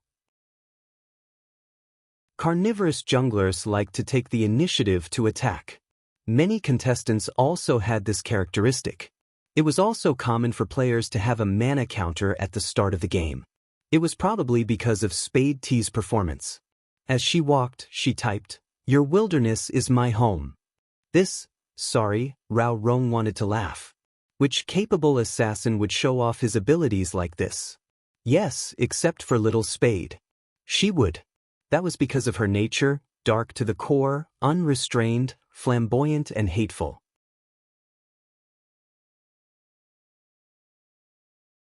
Chapter 1708. The live stream was flooded with comments. So handsome. Rao Rong was in a daze for a few seconds. Bragging was considered handsome? Zhao Sanpang was definitely the most handsome. Because he often bragged. Little Spade is narcissistic? Rao Rong asked Chin Mo. Chin Mo replied as he started to move the mouse. She often praises herself for being handsome without batting an eyelid. No wonder. Rao Rong touched his chin. She is indeed studious. Chin Mo laughed softly. He seemed to have thought of something. Anyway, his expression was slightly different. Rao Rong ate a mouthful of dog food silently. He saw that Chin Mo was already hiding in the bushes in the wilderness. Rao Rong wanted to say that this was really scheming, too scheming. No wonder Zhao Sanpang called him Scheming Chin. He already knew what the opponent was going to do, which was why he was hiding in the bushes. It was obvious that the actor arranged here wasn't a high-level actor. He only wanted to send himself over. He didn't even know what his own assassin was doing. Up until now, Spade T and Flawless Luoluo had used this method to gain many points. After all, they were both professional players. It wasn't a problem for them to play such a low-end game. They arranged for one of them to be an actor on the other side because they wanted to play more elegantly. One had to know that people liked them now because they were handsome. They couldn't lose this charm. Now, let's return a blue buff to the opponent, Spade T said as she attacked. Flawless Luoluo was smiling too. It seemed like this game was extremely easy for them. But they hadn't expected something. A human figure would suddenly emerge from the bushes. A direct punishment. The blue buff they had used for so long was wasted. Spade T was about to explode. F*CK. That's F*King scheming. That's right, it's too scheming. A bunch of comments echoed. But there were also gamers who felt that it was normal. Wasn't it normal for the blue buff to be missed? Why did this person explode? She even cursed? Why did she feel? She couldn't feel it clearly. Everyone watching the live stream froze. That was because the figure in the bushes didn't retreat after taking back the blue buff. A backhand hit Spade T's body. Spade T seemed to be infuriated as she brought the sorcerer to retaliate. However, for some unknown reason, after the move was sent out, it actually missed. And where was he? Where is he? Unlike the audience, Spade T didn't have a full view. As a result, they couldn't see how that person had dodged two of their skills. With a flick of his spear, he jumped into an excellent position. Spade T asked, "Where is he?" He was lifted into the air by the silver-white spear. When the silver sparks fell, Spade T was stunned. Most importantly, Flawless Luoluo used her skill. However, it did not freeze the figure at all. That person seemed to know how she was going to fight. He was always one step ahead to avoid their skills. On the screen, the figure pulled back and forth at an extremely fast speed. It was so dazzling that Spade T didn't even have a chance to react. Even the people watching the live broadcast were shocked by that kind of positioning and hand speed. No bullet screen popped up for a long time. It would only take 3 to 5 seconds.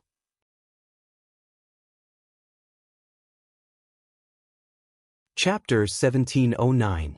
First Blood. First Kill. The first drop of blood. Silver sparks fell.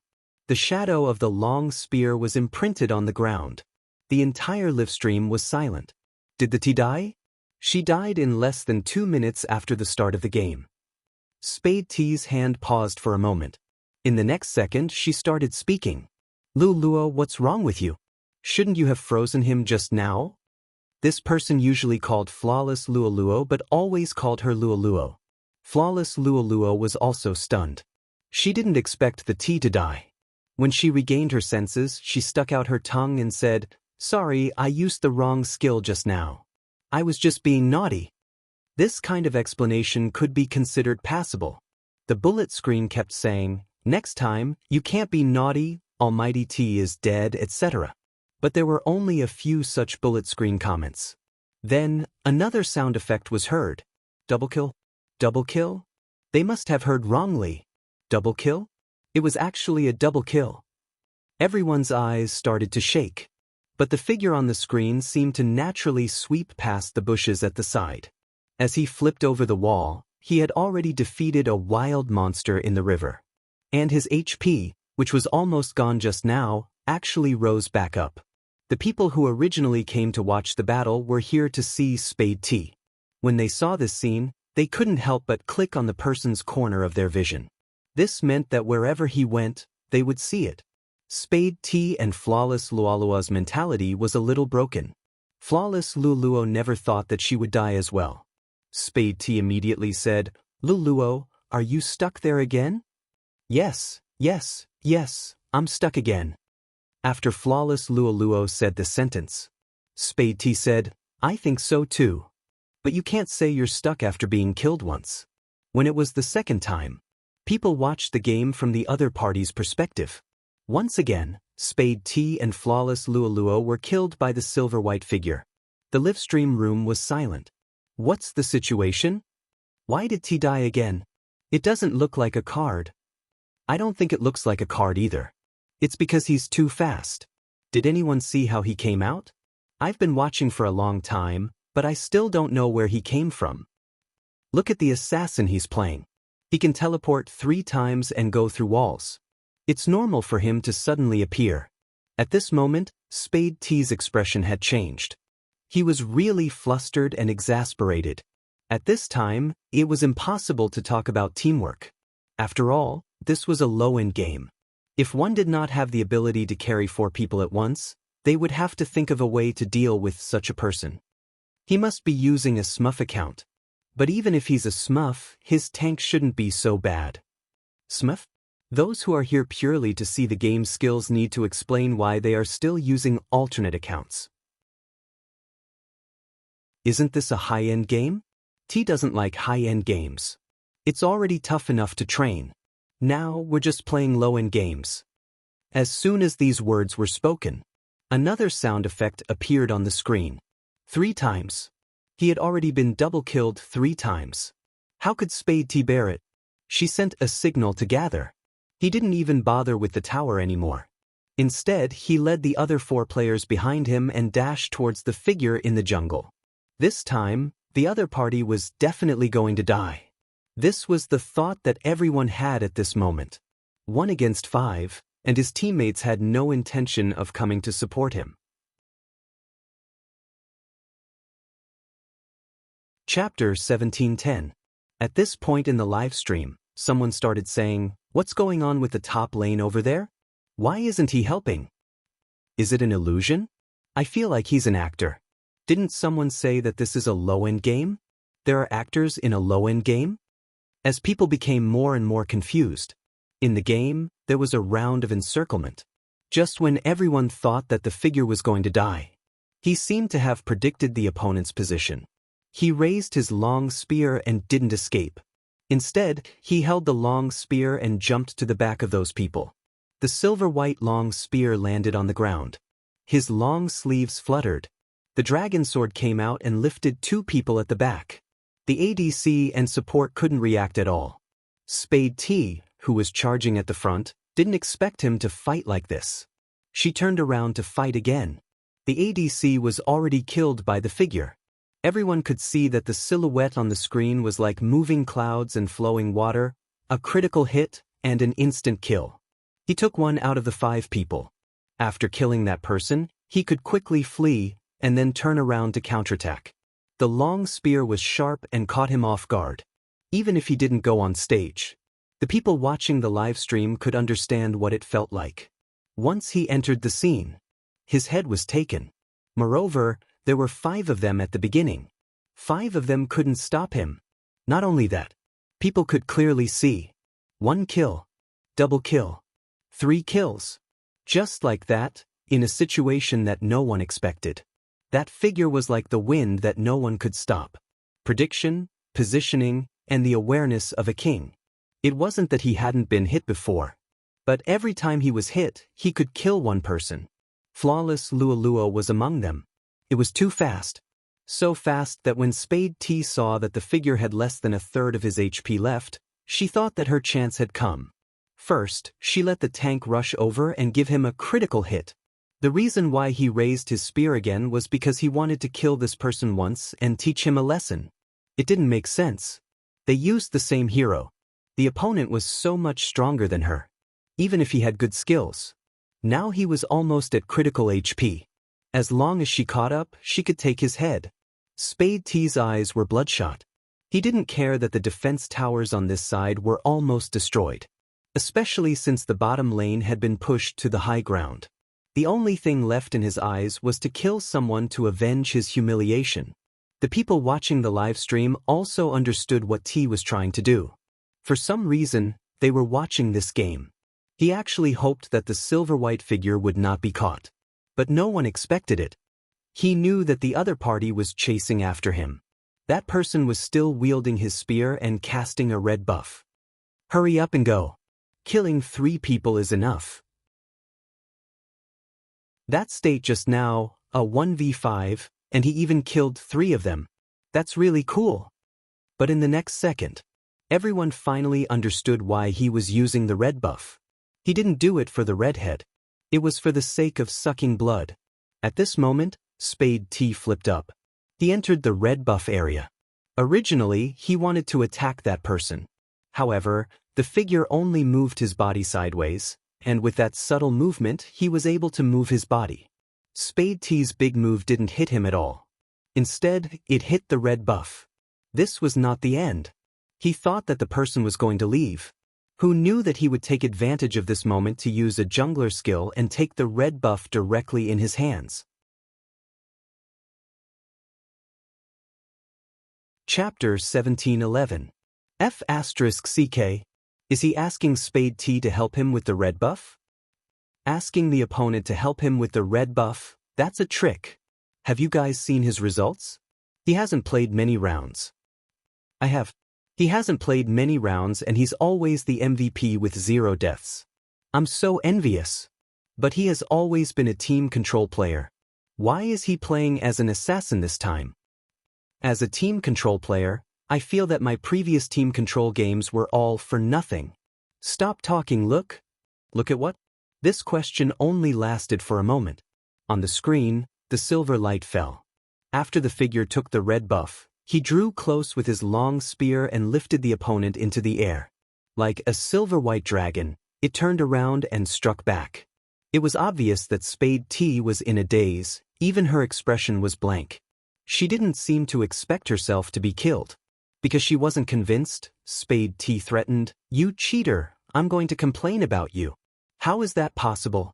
He only has so little HP and I haven't killed him for so long, how is that possible?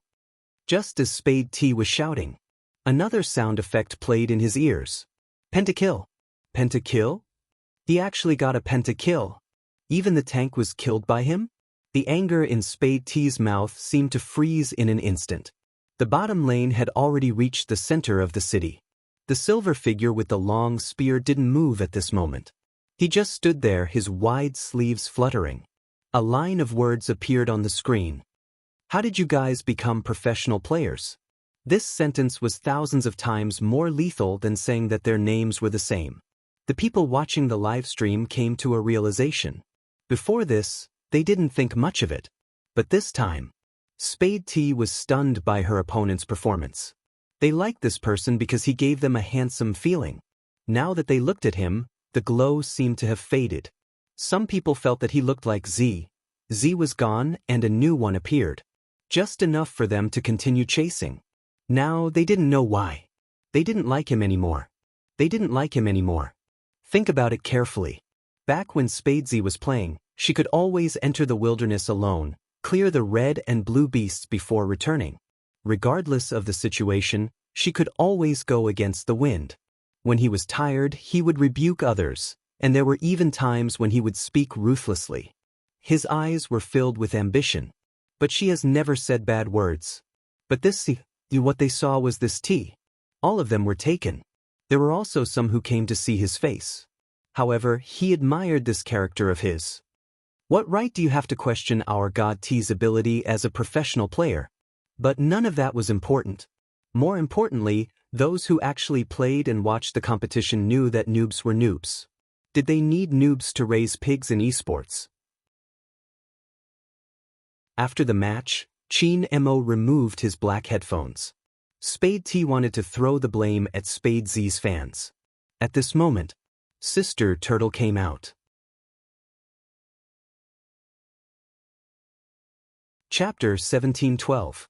In an instant, those IDs that had been abandoned filled the entire screen. I'm in Jiang City, waiting for you to come back.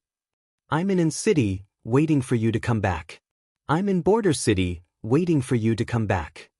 I'm in, it was just a short minute.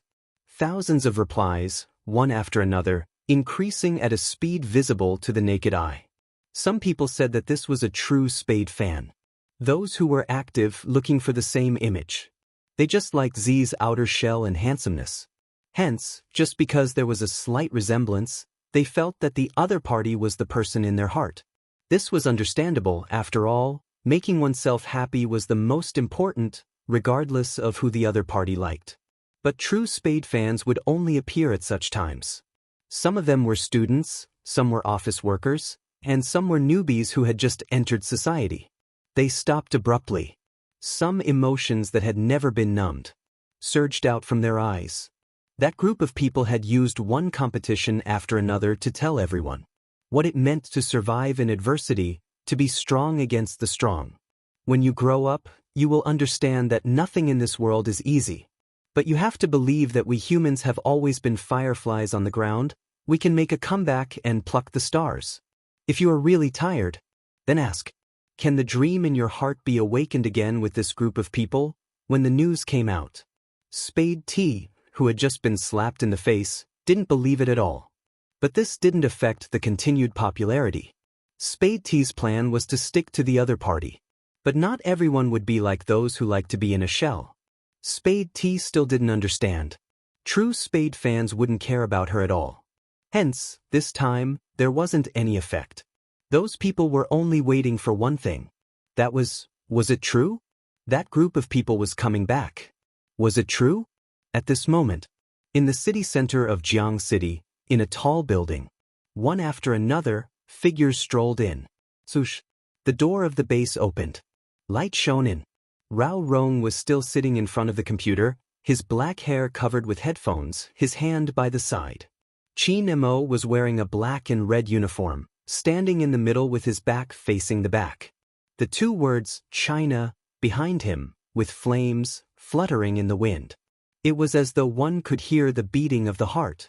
After hearing the sound of the door, he turned his head. Wherever his gaze landed, Bo Jiao, Xiao Jing, Lin Feng, Yun Hu, Luo Luo, Feng Shang, Coco, Lin Chintao, Yin Wuyao, Zhao Sanping. These people were still the same as they were in his memory. They were youths in the prime of their youth. They were all wearing the same uniform. On the cuffs, there was a national emblem. They stood in a straight line in front of the door, their sleeves fluttering in the wind, a faint smile on their faces. They're all here. Qin Mo opened his mouth, his voice calm as though he was exchanging pleasantries with an old friend. Let's begin. It was just a short sentence, but it seemed to be able to shake something. The aura he exuded made the assistant standing behind him freeze on the spot. However, it was not that there was no reaction. After all, the higher-ups had asked him to take care of these esports players. But that scene was too cool. He was so handsome that the assistant couldn't help but raise his hand. With a click, the photo was formed. Qin Mo stood at the front. Everyone behind him had a gleam in their eyes. The photo was posted to the official account. There was only one sentence accompanying the picture.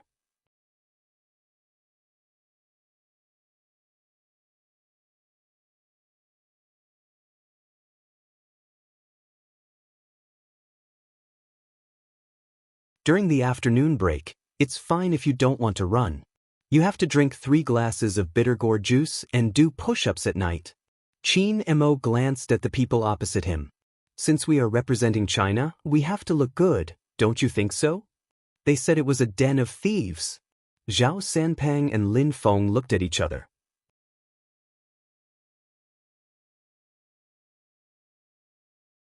Chapter 1714. Qin Mo sat there calmly. His noble aura didn't diminish in the slightest. It was as though he had seen through them. He said casually, I have already submitted your information to the committee. If you choose to leave now, you will be considered as betraying your country.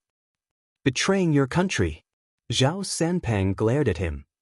Scheming Qin, why didn't I know that you would use morals to pressure people? Qin Mo was calm. Do you know now? Zhao Sanpang shook his head. Shameless, too shameless. Qin Emo looked at him and suddenly smiled.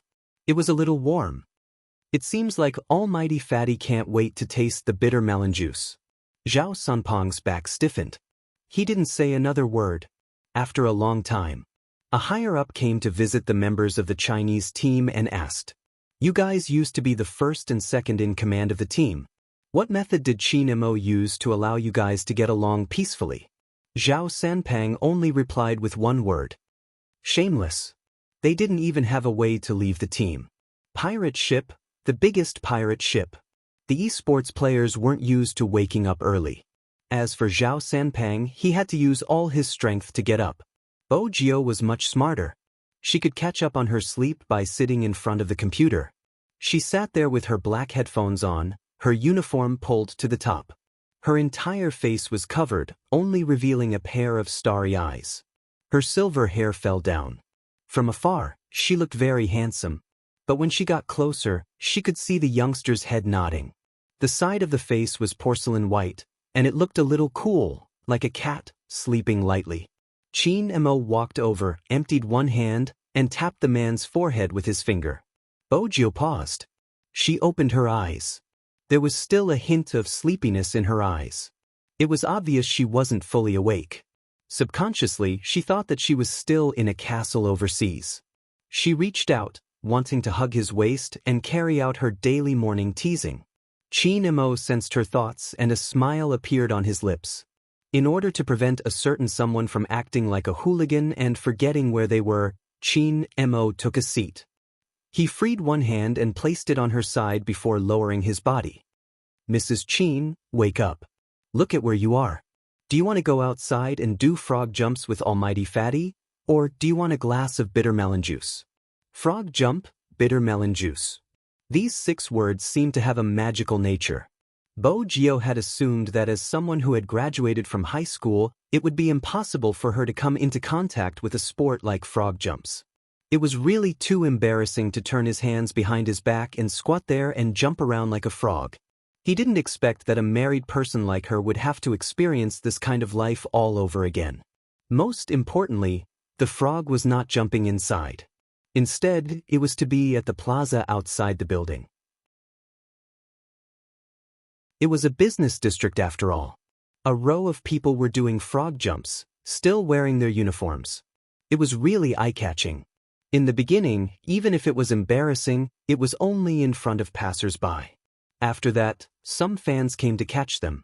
Every day, they would bet on who would wake up late to do frog jumps. Even people as thick-skinned as Zhao Sanpang and Bojio wanted to maintain their image. The photo of Bojio with a lollipop in her mouth and randomly posting frog jumps was still circulating on the internet.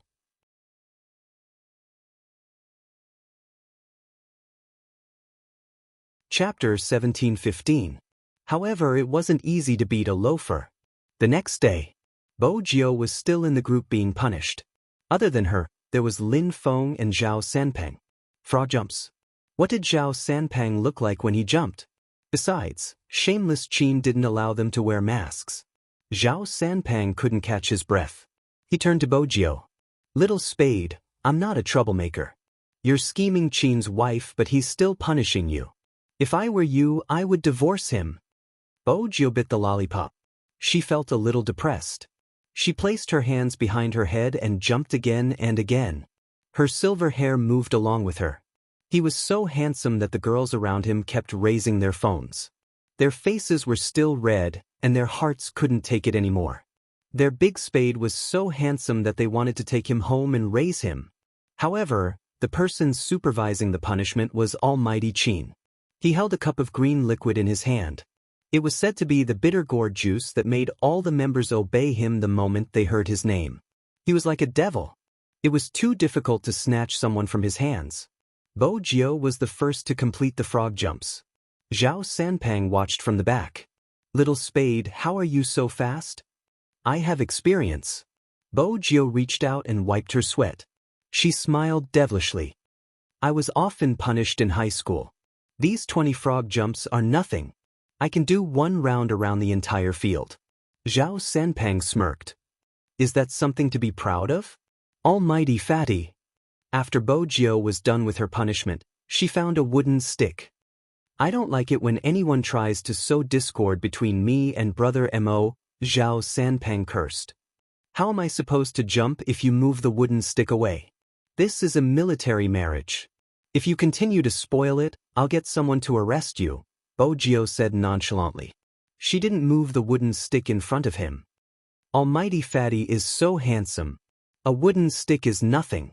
Zhao Sanpang couldn't jump over. He couldn't help but shout, scheming Qin, come over and control your family.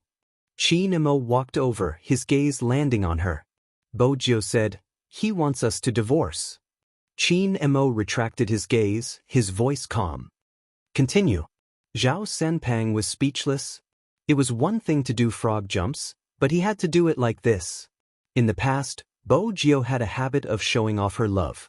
Otherwise, as a smart car, Blackie wouldn't be unable to tolerate its master.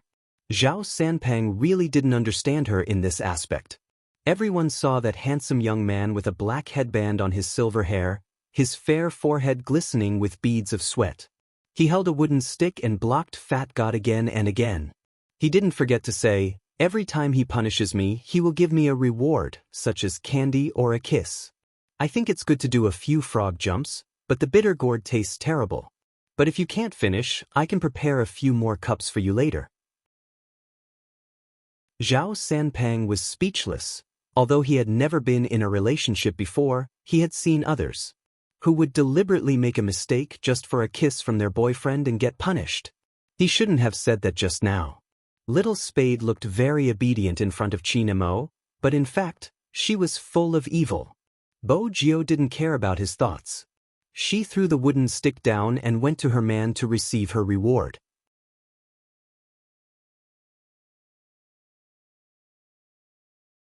Chapter 1716. Qin Mo watched a certain someone who was smiling.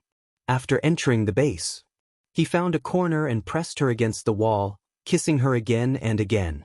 Bo Jio wrapped her arms around his waist as her breaths rose and fell. The taste was slightly sweet when it entered the tongue. It was weird. It wasn't the first time they kissed. However, that kind of numbness never weakened. Bo Jio smiled. She liked the look in his eyes when his breathing was unstable. That was something that could only be felt for her. It was a pity that the medicine she got from the Black brothers didn't work on him at all. Otherwise, she would have been able to appreciate more beauty. Bo Jio moved closer as she thought about it. It was this action that made Qin Mo's kiss deepen. It was as though he could take away all his thoughts and make his mind go blank. Only when she lost all her energy and could only rest on his body to recover did he release her. He pressed against her and said something softly in the corner. After tidying her uniform, he said, I admire Mrs. Qin's attitude in protecting our marriage. Keep it up. Bo Jio's lips were still numb. She didn't pay attention to what Qin Mo said. This was the problem of kissing for too long. Every touch brought with it a numbness. The two of them wouldn't be intimate in public, but there would be occasional kisses. This didn't affect their performance. On the contrary, everyone in the team used the limited time to improve themselves. Whether it was their physique, ability to withstand pressure, technical layout, or their hand speed. As a control sorcerer, Luo Luo used her abilities to prove that she hadn't slowed down. Everyone had problems to overcome. Uncle Ian was thinking about how to overcome his current self. He had reached a bottleneck before. Qin Mo brought over the past information and the tactical analysis of the various teams in the world. At that time, they would be considered to have entered a battle state. They understood one point clearly. Next, they were going to bring esports out of the country. Every country had sent their strongest team to face the challenge. What they could do was to train well and be more prepared. As for other things, they were a team that grew stronger the stronger they were. On the battlefield, they wouldn't just be at their current standard. Except for China. Some of the Japanese team members would also represent their countries. How could Yu Cixin and Hoshino not be among them? Only during this period of time. No one knew what was going on. There seemed to be a barrier between the captain and the vice-captain. The captain rarely spoke. Apart from playing games, he didn't say a single word. The vice-captain was the same as before, sleeping more than awake. But the captain's condition was still not right. Even though the captain had a very beautiful face, the sharpness that seeped out from her bones made many people want to persuade her, but they didn't know how. Moreover, the Japanese didn't want their captain to lead the team. If it wasn't for the vice-captain defeating them all by himself, they would definitely be unconvinced. But even so, the captain still looked cold. It seemed like he had been in this state ever since Spade Z's wedding. That was strange. Captain should be happy that Spade Z was getting married. That way, no one would be fighting with Captain for the vice-captain position. Why did Captain seem to be distancing himself from him?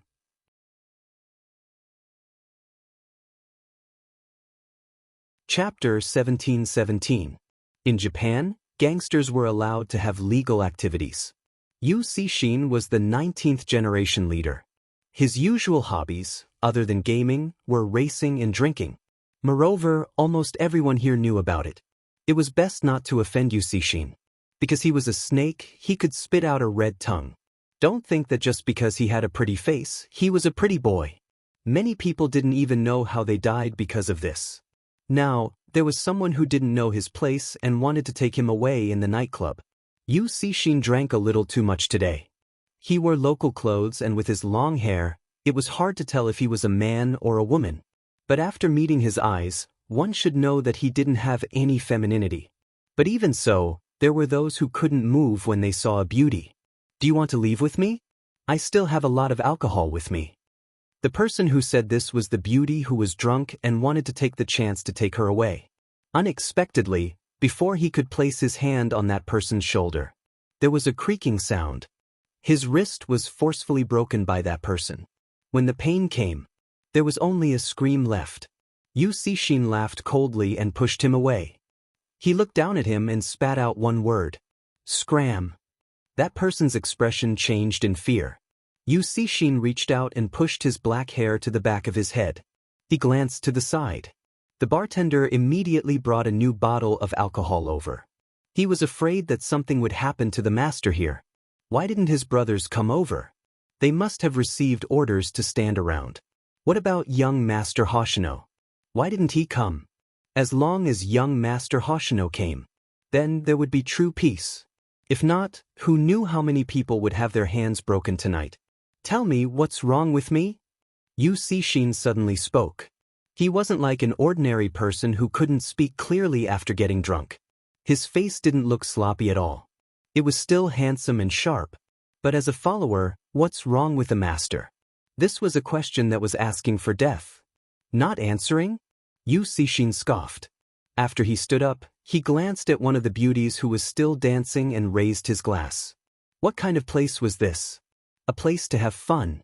After the beauty saw this, she walked over.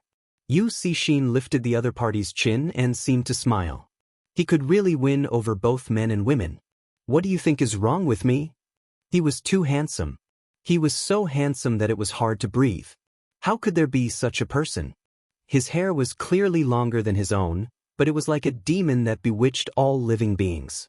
The beauty moved closer, wanting to kiss his lips. But Yu Cixin pushed him away. Then he shook his finger. This won't do. But the beauty didn't think that a person like him would like a man. The uncle who came up to her just now was blind. Just by looking at this person's wolf-like eyes, it was clear that he would not bow down to anyone. He was the one who was fatally attractive to girls. Especially now, when he began to tug at his collar. Very hot?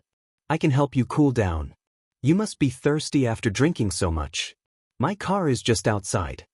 Yu Cixin listened to her words and suddenly smiled, but before he could speak, Yu Cixin suddenly smiled. Someone was walking toward them.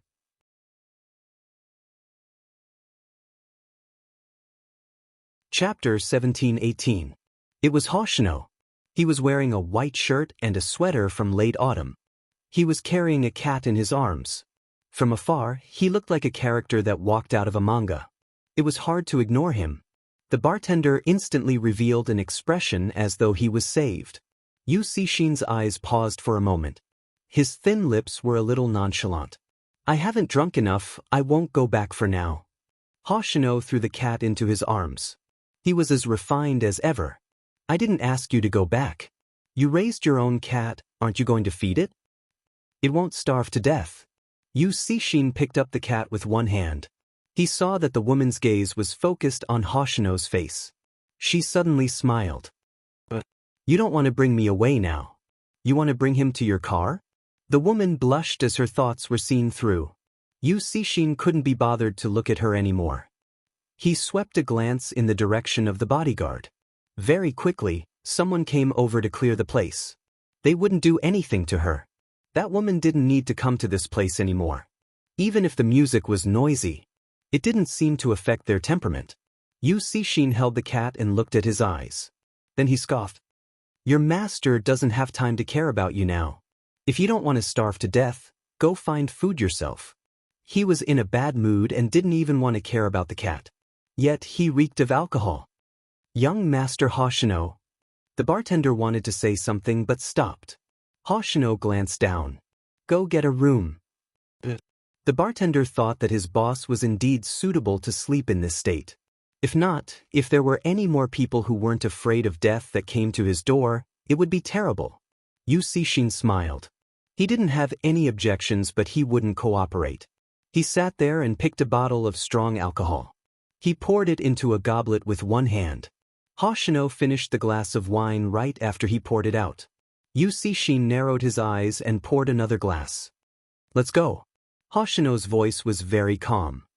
I'm tired from looking for you. I'll be even more tired after a few more glasses. Yu Cixin glanced up and suddenly laughed. No wonder that woman wanted to take you away. It's a pity that she doesn't understand that our Mr. Hoshino doesn't care about anyone other than Z. Hoshino looked at him. His face smelled of wine and the corners of his eyes were red, but he was very cold. You're here because of this? Hoshino furrowed his brows but soon relaxed. His tone was calm as he stated a fact. Other than Z, isn't there also you? Yu Cixin was about to spit out his snake tongue when he suddenly stopped. He did not sober up, but it did not affect his thoughts. He knew very well that Hoshino treated him like family. This was what Yu Cixin couldn't understand.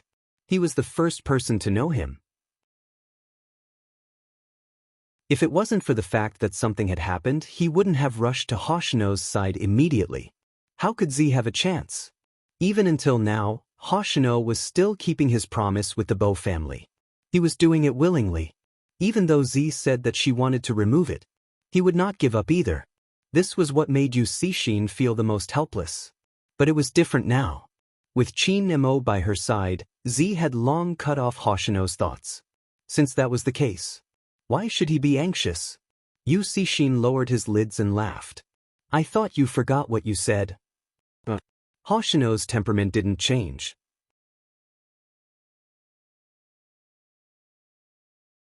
Chapter 1719. I never thought of going against the promise.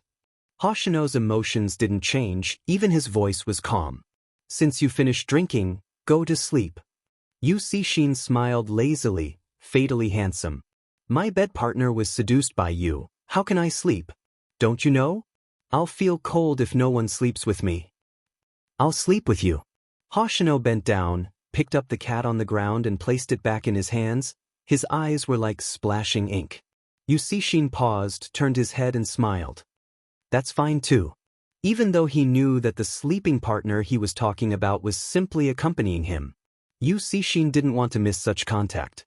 They hadn't slept in the same room for a long time. It wasn't considered in the base, there were so many people. When they were young, the two of them often slept in the same bed. Later on, this person became distant from him. Yu Cixin's gaze was calm, trying not to think about it. The room was in the deepest part of the bar. A high-class, large-scale bar like this. There would be VIP rooms for the night, but there were only 4 or 5 rooms. Usually, they were reserved for the most distinguished guests and gang members. The leader and young Master Hoshino were both there, so there were originally 2 rooms. After the bartender heard the conversation, he decisively asked someone to change to another room. After Yu Cixin was drunk, the fatal feeling on his body became more prominent. But he really drank a little too much. After opening the door, he walked into the bathroom. In a short while, the sound of vomiting came from inside. It was obvious that the drunk person wasn't feeling well. What was it this time? Was it because of those relatives who wanted to fight for power? It seemed like it was time for Su Qing to find out who Black Flame was. Hoshino stood in front of the floor-to-ceiling window, pressing the intercom. Get someone to cook some hangover soup and porridge, send it over. Yes, young Master Hoshino. This was the most peaceful day in recent times. Every time this happened, there would be people who wanted to spend the night with the boss. How many pale faces would leave? They couldn't remember. Fortunately, young Master Hoshino was here today. Boss seems to agree with young Master Hoshino. Both of their auras are so strong. Of course, look at who they are. Boss listens to young Master Hoshino because they have known each other since young. You've known each other since childhood? Yes, I also heard it from the family. When they were young, Boss and young Master Hoshino were really inseparable. The two of them were different from other children. They would always lie under a tree and read books together. They would even fence and shoot together. At that time, were the two of them like this? It can be said that the leader has never changed, but young Master Hoshino disappeared for a period of time because something happened to his family. But when he came back, he didn't seem to be as close to the leader as before. Some people say that it's because they've grown up. That's right. Hoshino wouldn't be able to hear these discussions. All he heard was that the bathroom had been silent for a long time. He glanced sideways and glanced at the hangover soup and porridge that had been sent in. He waited for another 3 minutes, but there was still no sound. Only then did he stroll in. After opening the door, steam rose up from the hot water.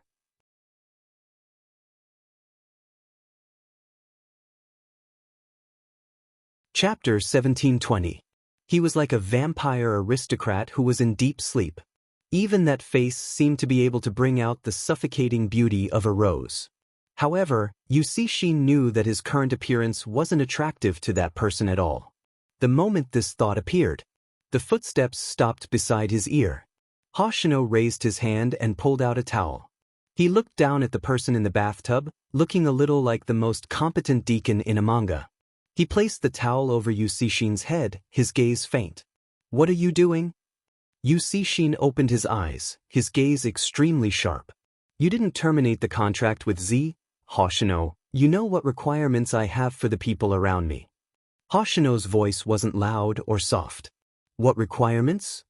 You can only look at me. Yusishin stretched out his hand and pulled his collar, the smell of alcohol lingering. Hoshino glanced down at his hand, his aura didn't change. Didn't I say earlier that I will abide by the words I said when I entered the main family? Since I became a death attendant, I will only look at you in the future. The main family's contract is really useful. Yusishin's smile deepened, but there wasn't any warmth in his eyes. Hoshino checked the water temperature. It's getting cold, wipe it clean and come out. With that he stood up. He could hear the splashing sound behind him. Yusishin did walk out of the bathtub with a towel around him, but the first thing he did was to hug Hoshino's waist from behind. Then a low voice sounded. You promised to sleep with me, don't go back on your words. Hoshino glanced down and felt the moisture behind him. He didn't take this action to heart. He just glanced over and said faintly, let go. Yusishin's extremely beautiful eyes narrowed at this moment, then he said slowly, I won't let go. Hoshino's aura seemed to always be like this. He wouldn't allow anyone to continue messing around. Even Yusishin was the same. He removed the hand on his waist and walked out of the bathroom. Yusishin's gaze, which was about to follow the back view, sank. That person walked in again, a bathrobe hanging on his arm. Lower your head. Yusishin still reeked of alcohol. He did as he was told. Hoshino reached out and helped him put on the bathrobe. Looking at his unhappy face, he thought about it and said slowly, I'll stay with you like I did when we were kids. Isn't that enough? Yusishin paused but didn't raise his head. Like when we were young. Hoshino grunted in acknowledgement. His gentleness didn't change. He handed him a towel before walking back to the bed. Yusishin wanted to say, you know I want more than this. But he didn't say this out loud. In any case, they were going to sleep together later. Since there was a breakthrough. Then there was no need to think too much. At most, he would use force. Thinking about this, Yu Cixin's lips curved upwards. That kind of smile indeed looked like a beautiful snake spitting out its red tongue. However, it was clear that his seductive, androgynous beauty, under his deliberate efforts, did not arouse that person's interest. Yu Cixin smiled. When he came out, he saw that the person was already lying on the bed. Yu Cixin simply walked over. First, he pressed down on Hoshino's wrist. Then he bent down slightly. Under the bathrobe, porcelain white could be faintly seen. It was cold to the touch. Many people felt that he was a cold-blooded animal. It was probably because Yu Cixin's body temperature was slightly low. He lowered his body and his gaze met Hoshino's. Indeed, he had to use force.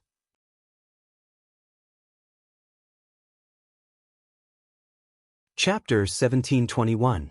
Before Yu Cixin could do anything, he was pressed back by Hoshino's backhand.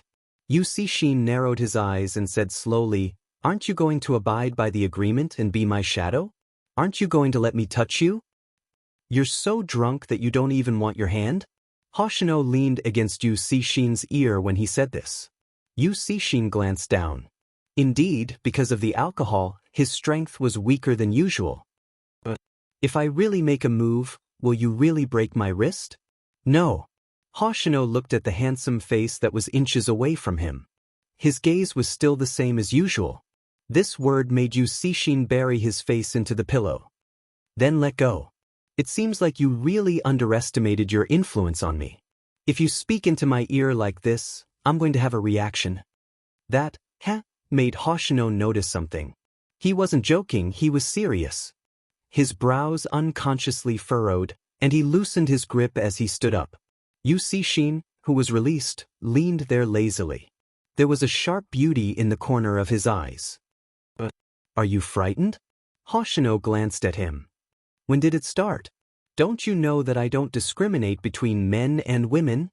As Yu Cixin spoke, he tilted his head and lit a cigarette in his hand. When he smoked, he was very handsome and had a kind of mischievousness. Hoshino retracted his gaze and took a step forward. Yu Cixin spoke again. "You want to break off your relationship with me? Or do you feel disgusted?" Hoshino turned back and looked at the person who laughed wantonly. He remembered that this fellow was like this when he was young. He would laugh no matter what he encountered, including when his mother tried to attract his father's attention. She often made him go to the main family with a swollen face. When he was young, he looked like a doll. He could make use of his surroundings, and no one could tell that he had cried before. It was said that children who were used as tools by their biological mothers didn't like to talk. But Yu Cixin was different. The smile on his lips would never disappear. Who bullied him? He would get revenge. He just needed to wait. Because of this. That was why he was here. Moreover, Yu Cixin didn't really like him when he was young. Hoshino could feel that although the man was smiling at him, there was no warmth in his eyes. But even so, the two of them were not the kind of people who would tear off their disguises. The innocence of a child seemed very far away from them. To some extent. No matter how unwilling they were at the time, they were still people who accompanied each other. In the first month, they will be like many sensible children. He would call him when he saw him. "Hoshino, let's go practice fencing. It must be very interesting." Later on, the two of them confirmed that neither of them was pure. He didn't even greet him when he saw him. And he was even more so. On the 4th month, they were still together, but they had a childish fight. Because he saw his mother hitting him. Yu Cixin threatened him. "If you tell anyone about this, none of us will have a good time." At that time, when he said this, the corners of his mouth were still curled up, just like now. But his hands were trembling, and his eyes seemed to be swirling.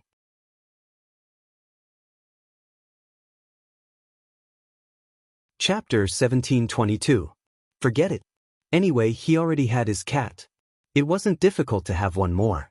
Hoshino reached out and took the cigarette from Yu Cixin's hand. He put it out in the ashtray. "Let's talk." Yu Cixin paused, his gaze deepened. "I don't want to talk. Anyway, you're rejecting me." When Hoshino heard this, his gaze paused. His aura didn't change. Who said that I'll definitely reject you? This sentence caught Yu Cixin off guard. He froze on the spot. Even his eyes were a little round. The more he looked at him, the more he looked like his cat. Hoshino reached out and pinched his chin. His gaze was still calm. Many women outside say that they'll feel happy when they kiss you. They probably haven't seen your expression before.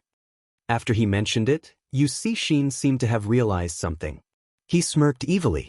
Indeed, it will be very happy. Do you want to try? No need, I can't accept it now. Hoshino's words were true. He liked women. But in terms of feelings, Yu Cixin was more important. It was probably related to the environment he grew up in. Hoshino had always been indifferent towards women. Z was an exception. This person was an exception too. Hoshino could clearly see that person's eyes dimmed after he finished his sentence. He didn't know why. He just didn't want to see this person grow up to be like this. Lonely, like a person without a goal. He paused and added another sentence. When I can accept it, I'll try it with you. Hoshino, this sentence of yours sounds like what you said to Bei Tai. Yu Cixin smiled slowly. There was a hint of viciousness in his voice. I won't wait for you to accept it. I'll take action when I have the chance. If not, I won't like you anymore. Why must I like you? Yes, why must he like this person? How many people were waiting to climb into his bed? Men. She was handsome and beautiful. They were all queuing up to be taken by him, yet he took a liking to someone he would never be able to get. Hoshino looked up. His aura was pure. You can take action. The unexpected answer made Yu Cixin glance over. You won't give me a chance to attack. Hoshino looked at the back of his slightly red ears and knew that he had realized what he had said. He lowered his voice and said, If that's the case, do you think I would be here? Yu Cixin laughed again and pulled him over. Then you have to explain it properly. Why can't you accept it now? Are you worried that my skills aren't good? Don't worry, I will make it very comfortable for you. After all, you have no experience. Hoshino looked at him, his eyes deep. Who gave you the illusion that I'm the one down there? Yu Cixin chuckled. Are you like those people? Do you think that because I have such a face, Before he could finish, Hoshino's voice rang out again. Plato, if you really want. Plato? Yu Cixin narrowed his eyes, his vibe as venomous as a snake's. I reacted when you talked to me like that just now. You want me to be Plato? Hoshino was emotionless. You reacted just by talking to me like that? If not, how do you think I noticed? Yu Cixin suddenly paused when he said this.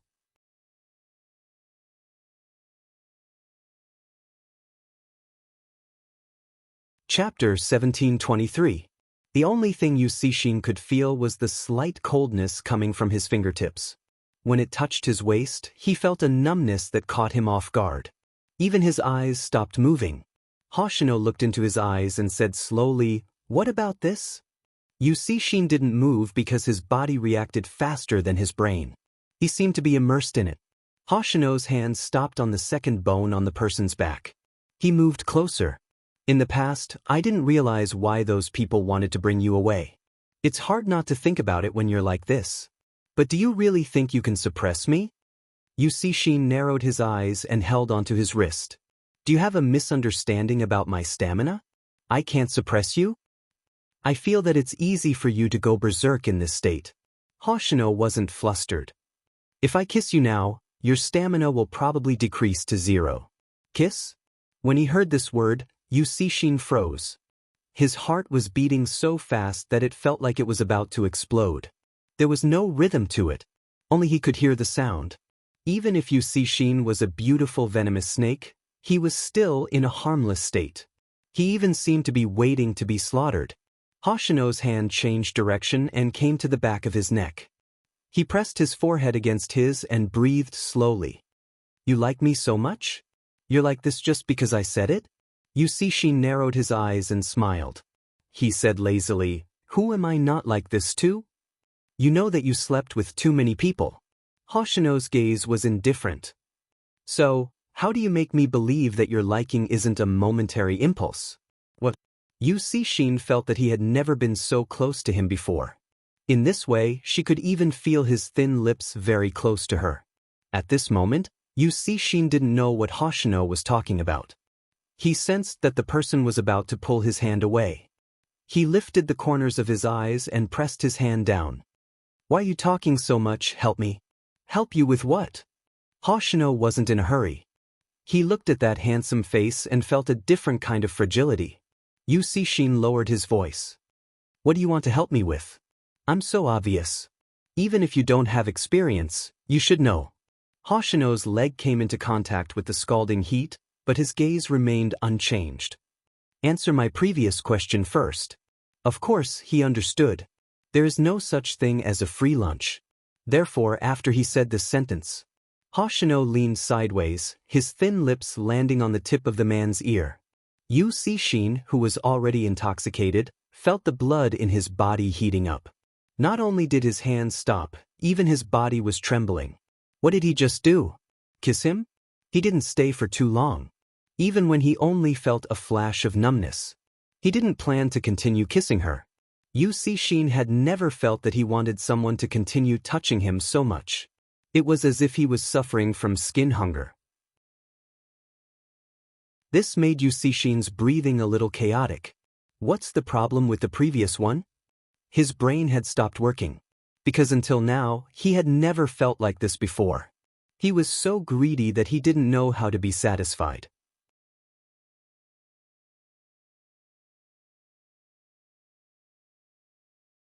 Chapter 1724. Yusishin didn't know that his heart could beat so fast.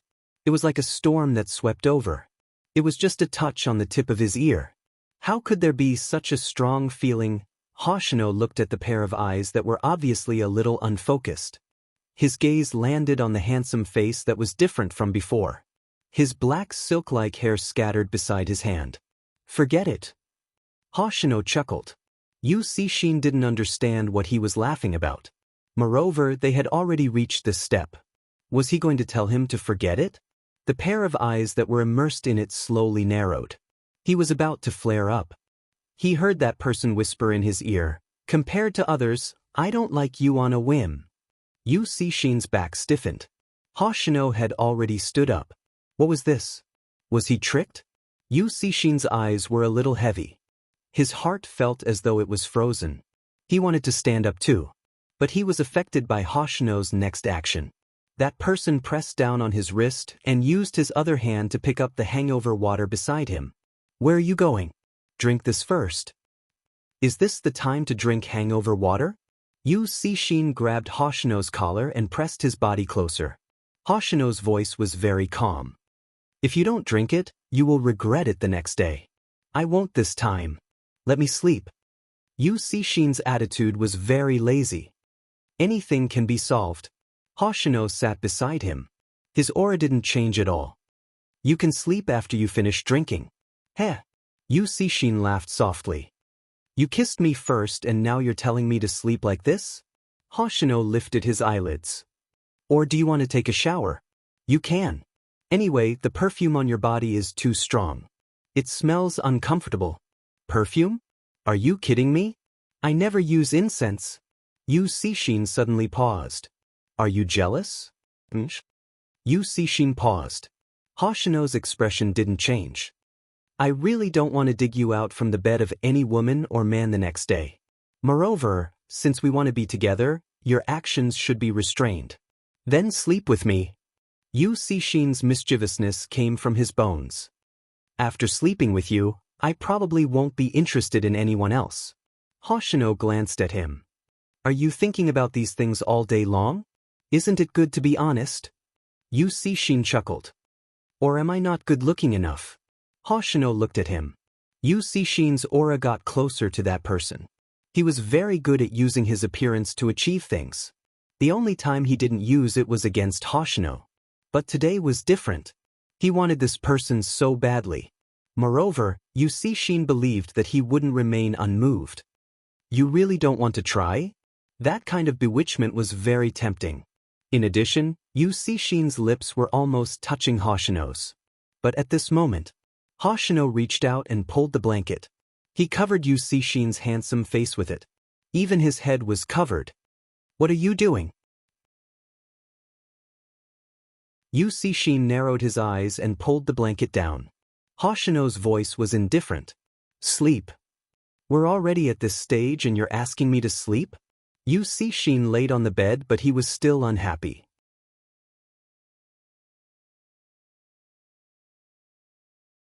Chapter 1725.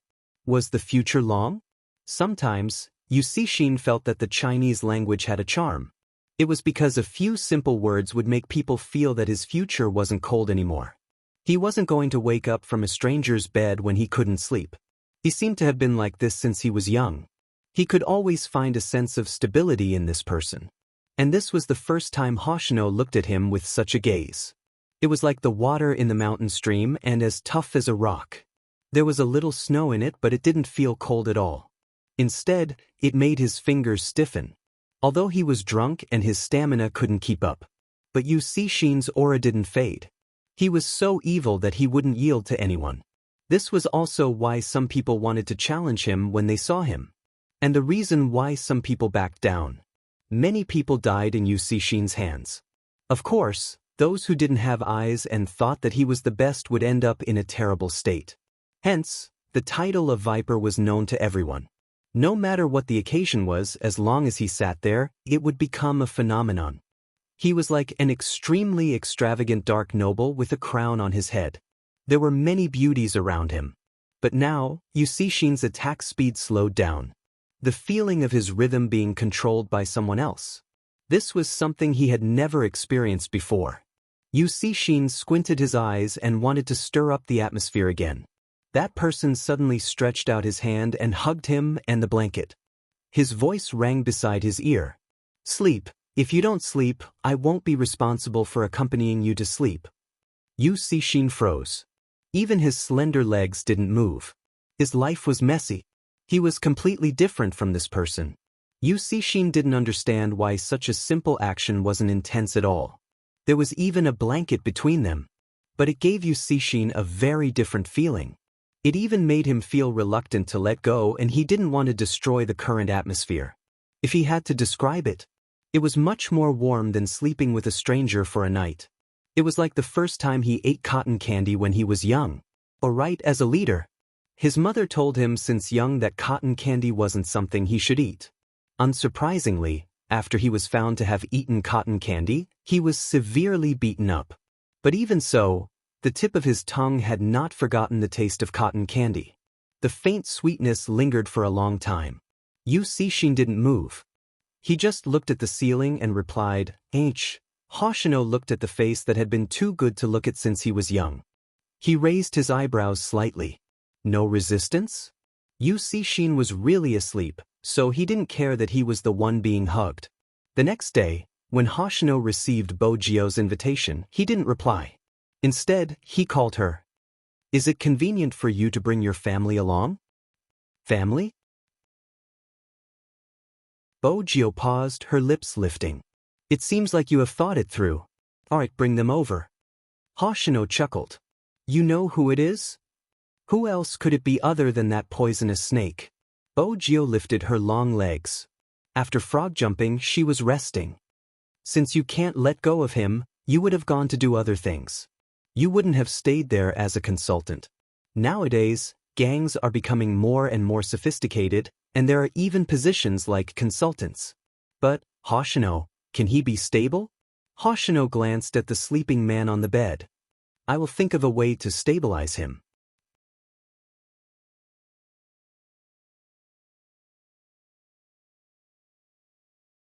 Chapter 1726. From what she knew. Yu Cixin would get up from other people's beds every day. But he would never have sex with those people. It was probably because of his childhood trauma. Similarly, his popularity would never last long. Hoshino was probably the only one who could stop him. Venomous snakes had always been cunning. They would hide in the bushes and try to swallow a person. He didn't know that the hunter had already set up a trap. He was just waiting for him to make the first move. Then, he would pull back and bring the venomous snake home. I wonder if it's cold to hug a snake. Bojio hung up the phone and smiled. There wasn't anyone supervising them today, so Bo Gio wasn't very interested. She muttered to herself. She heard a voice beside her ear. Aren't you going to train properly? Wait a moment, I'll buy a box of heat pads for Hoshino first. I'll give it to him when we go to Milan. Bo Gio leaned against the railing behind her. She didn't even look up as she tapped on the shopping page. Her other hand was casually placed at the side. The ends of her hair were still slightly wet. The youngster looked clean and evil. Manager Feng wanted to remind her that a certain someone was back. Who would have thought? It would lead to Hoshino's name. As expected, Chinamo, who was standing beside him, replied, "Oh?" His gaze was still calm. "Do you need to buy an electric blanket for him too? An electric blanket is good, it can conduct heat." Bogio paused. She kept her phone naturally and looked at the handsome and noble face in front of her. Then her hands moved. She hugged his waist and took advantage of him. "I didn't see you today. I didn't have any motivation when I was punished." Chin Imo raised the corner of his eyes. "Madam Chin, where's your face?" "I ran away from home temporarily." Bo Gio looked up lazily. Chin Imo signaled to her that there were people around. Bo Gio noticed them. Since her obedient disciple wasn't among them, she glanced over. Her evil smile was obvious. It was basically saying, "Don't you think you're a little extra?" Zhao Sanpang couldn't tolerate it. He had seen many people showing off their love, but he had never experienced such a strange one. Of course, she couldn't be a third wheel. She wouldn't be able to eat dinner if she did that. Bo Gio watched them with a smile. When they were gone, she lifted her head and kissed the lips that were inches away from her. There was a faint smell of tobacco. Chin Imo didn't allow her to be insatiable. Even though there was a smile in his eyes, he had to clarify his principles. "Why did you buy Hoshino thermal pads? Yu Cixin's body temperature is slightly cold." Bo Gio wasn't pleased that her kiss had been interrupted. She arched a brow. Buying such things might improve their relationship. Chin Imo asked casually, "Their relationship?" Don't ask about that. Don't hang out with them in the future," Bo Gio replied casually. "You're too pure, it's easy for you to turn gay." Chin Imo lowered his lids. "Easily gay? This thing has always been affected." Bo Gio smiled faintly. "I respect everyone's sexual orientation, but I hate the idea that the same sex is the only true love. Besides, Hoshino and young Master Xin are both bewitching. Brother Imo, don't ever think about it." Chin Imo swept her a glance. His voice was calm. "Give me your phone." Bo Gio arched a brow. "Brother Imo, don't you think you're behaving like a girl? Why are you looking at your phone?" "Give it to me," Chin Imo repeated. Bo Gio handed it over.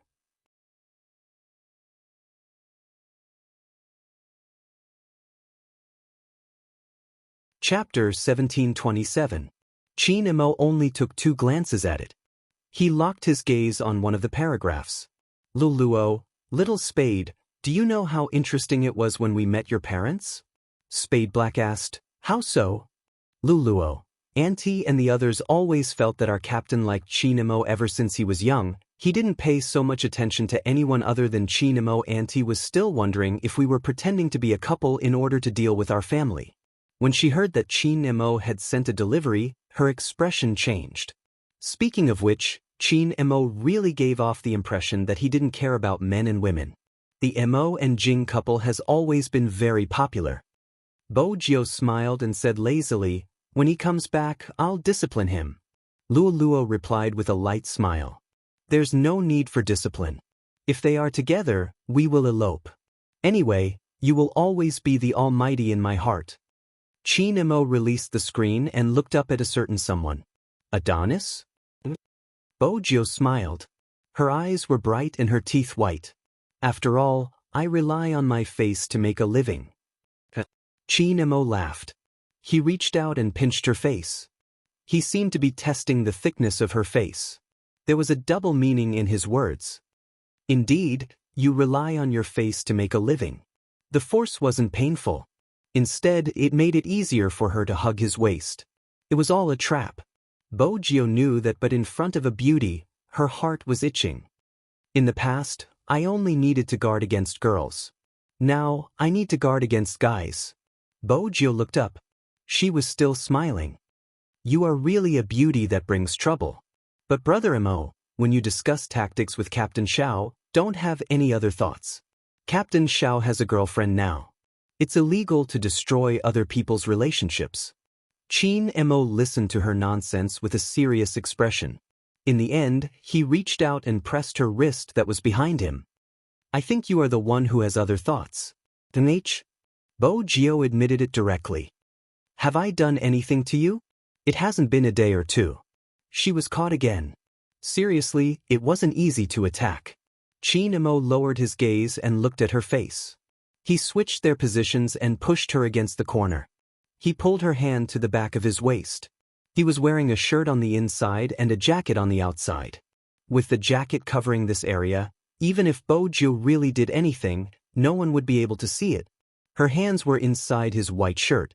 Under her palms were ribs and lumbar muscles that felt good to the touch. It was late autumn in Rivertown and the weather was getting cold. This kind of contact was just enough to warm her hands. Hence, he allowed her to place her hands on his back. But it was impossible to stop someone from moving. Qin Mo could only feel that the hand was like fire, running all over his body. When her fingertips came into contact with him, she felt a burst of anger. Qin Mo's Adam's apple bobbed. He lowered his gaze and pressed against her forehead. Don't move. His clear voice was low and raspy as it entered her ears. A wave of numbness overflowed from his heart. Bojo glanced up and saw his elegant and handsome face. Due to the influence of some things, his breathing was no longer as steady as usual. Even the corners of his eyes were a little different. He held her waist and brought her neck to his lips. Abstinence and excitement mixed together. Bojo knew that only she could make him like this.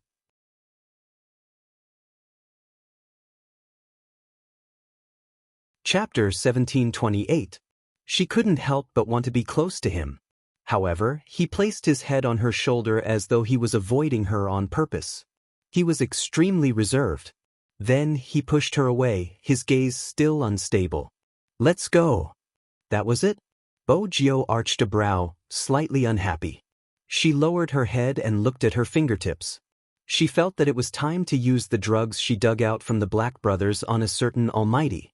After all, they were going to Milan the day after tomorrow, because they were going to face the National League. Hence, the training standards had to be high. Other than ensuring sufficient training, they had to rest well. They definitely didn't have time for a relationship. It wasn't easy for them to have a break today. No wonder Bojo had some thoughts.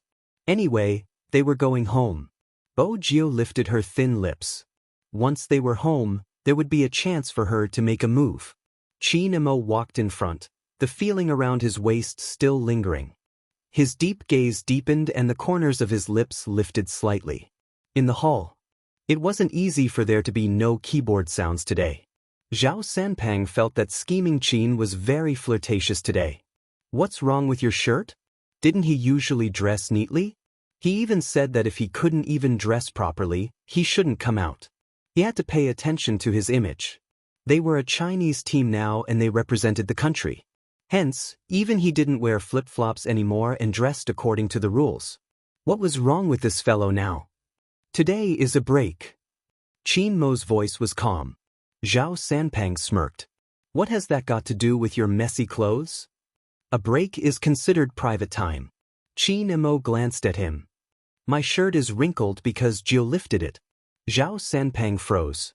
*CK. He was feeding him dog food again. Then why didn't you tidy it up? Qin Mo said slowly, you don't have a girlfriend so you probably don't understand. It feels good when your girlfriend lifts your shirt. That's why you purposely didn't tidy it up. Have you ever seen a couple in love like the two of you? The girl lifted the guy's shirt.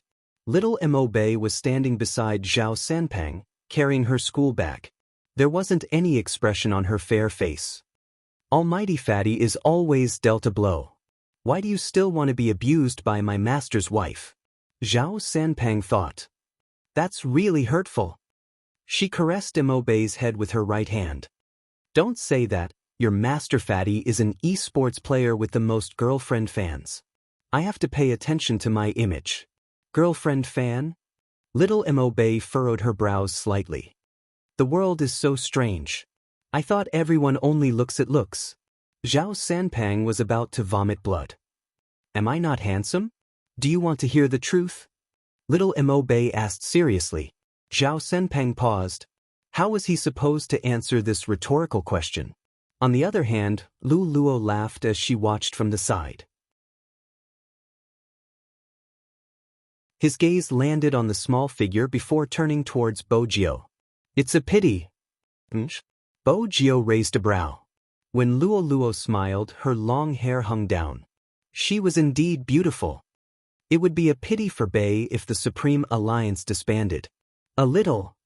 Bo Jio chuckled. But she will come back one day. Luo Luo glanced sideways. Are you so sure? Does she not want to fight anymore?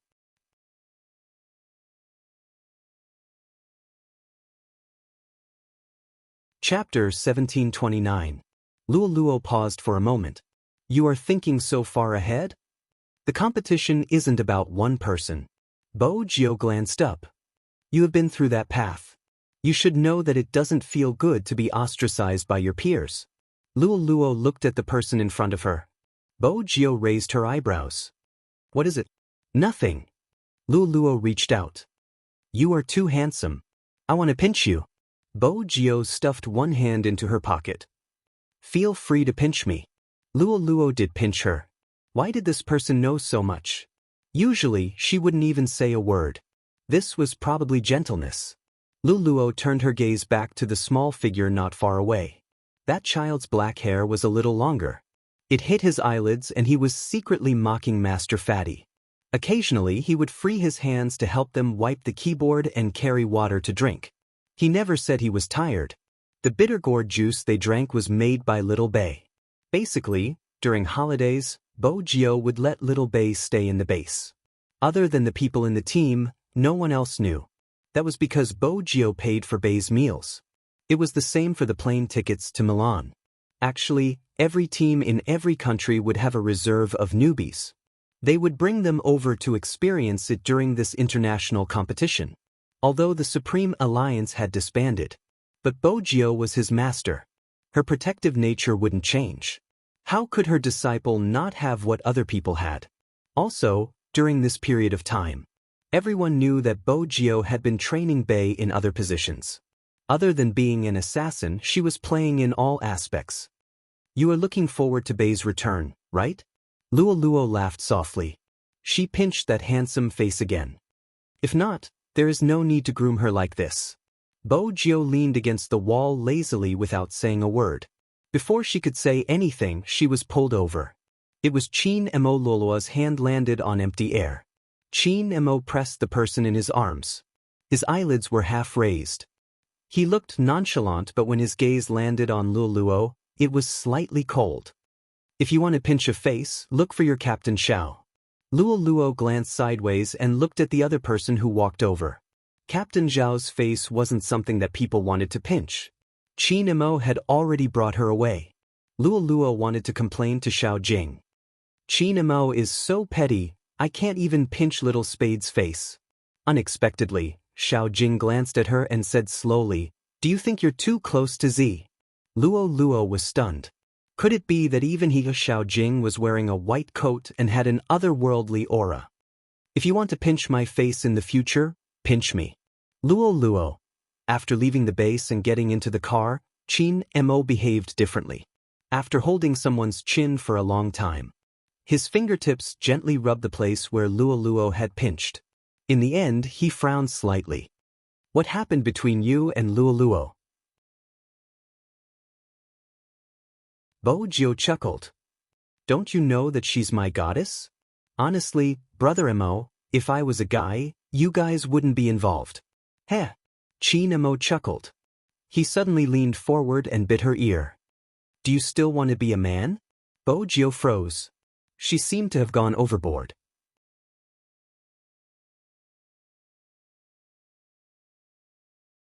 Chapter 1730.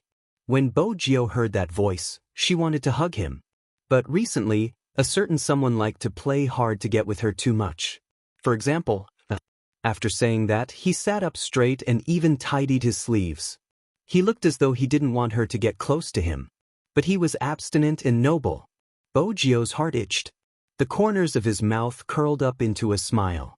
No matter what, she had to sleep with him today. The place they were staying in was Chin Mo's loft apartment. There was no need to get 2 more rooms. Husband and wife should maintain a relative sense of distance. It wasn't suitable to put this matter on Chin Mo. When he was young, he was used to raising a certain little Bojio. It was even more so now. This kind of idiot who liked to flirt was the most suitable to be kept by his side. At this moment, Bojio was deep in thought about how to use the drug on Chin Mo naturally. Even when Princess came to provoke her, she didn't care. Princess's big face was a little confused. He stretched out his claws to provoke her again. Bojio broke into a smile and took out 2 wine glasses. Then she picked up a bottle of red wine. The entire process was always done with a handsome look. Although Bojio's cooking skills weren't good. But she, who had infiltrated all the big nightclubs, was a professional at drinking. Of course, Chin Mo saw her actions. His gaze was a little indifferent, but his eyes deepened. He didn't show anything. Instead, he turned his head and continued to deal with his steak. Bojio naturally reached out and hugged Chin Mo from behind. "I can help you cut the vegetables." "Forget it." Chin Mo glanced sideways. "Help me get the onions from the fridge." Bojio had something to do. She diverted her attention slightly. Her intentions couldn't be too obvious. When the 2 of them were in the kitchen, basically it was like this. Chin Mo cooked. Bojio would help him by the side. Until a long time later, a little boy asked, "Mommy, you don't know how to cook. Why are you always in the kitchen?" This is called excessive waste of public resources. Bojio's voice was evil. "What do you mean excessive waste of public resources?" "That's because you haven't learned the term, feast for the eyes. I'm standing here, of course, to admire your daddy's beauty." Hence, the little boy flipped through the dictionary that day. He felt that his mommy had some misunderstanding about the term, feast for the eyes. It was terrifying to use this word to describe his father. Of course, this was a story for another time. The little man hadn't come out yet. There is only one cat here. It wouldn't affect Bojio's naughty mood. Once the steak was in the pot and the aroma of the steak sizzled, she took the opportunity to pass one of the wine glasses to Chin Mo. It was the same when they were on 5th Avenue. Before eating the steak, he would drink a little wine. Cooking in such a leisurely evening would make people feel more relaxed. That was why she handed him the wine. Of course, Chin Mo wouldn't reject her. He gently swirled the wine glass, smiled, and took a sip. The corners of Bojio's lips lifted when she saw him drinking. Sure enough, if he wanted to trick him, he would have to do it in his daily life. "Watch the fire, I'll go get the broccoli." Bojio didn't care about where he was going and replied, "All right." They only needed to wait for half an hour. After half an hour, the drug would take effect, and he would gradually lose the strength to resist. At that time, she could do whatever she wanted. You're tuning in to the Passion Pages YouTube channel. We're so grateful for your support, and don't forget to subscribe to join us on this incredible journey through captivating stories. Your generosity through donations truly makes a world of difference, as it's the primary source of revenue that allows me to expand and enhance this channel for you. Thank you from the bottom of my heart for being a part of this adventure.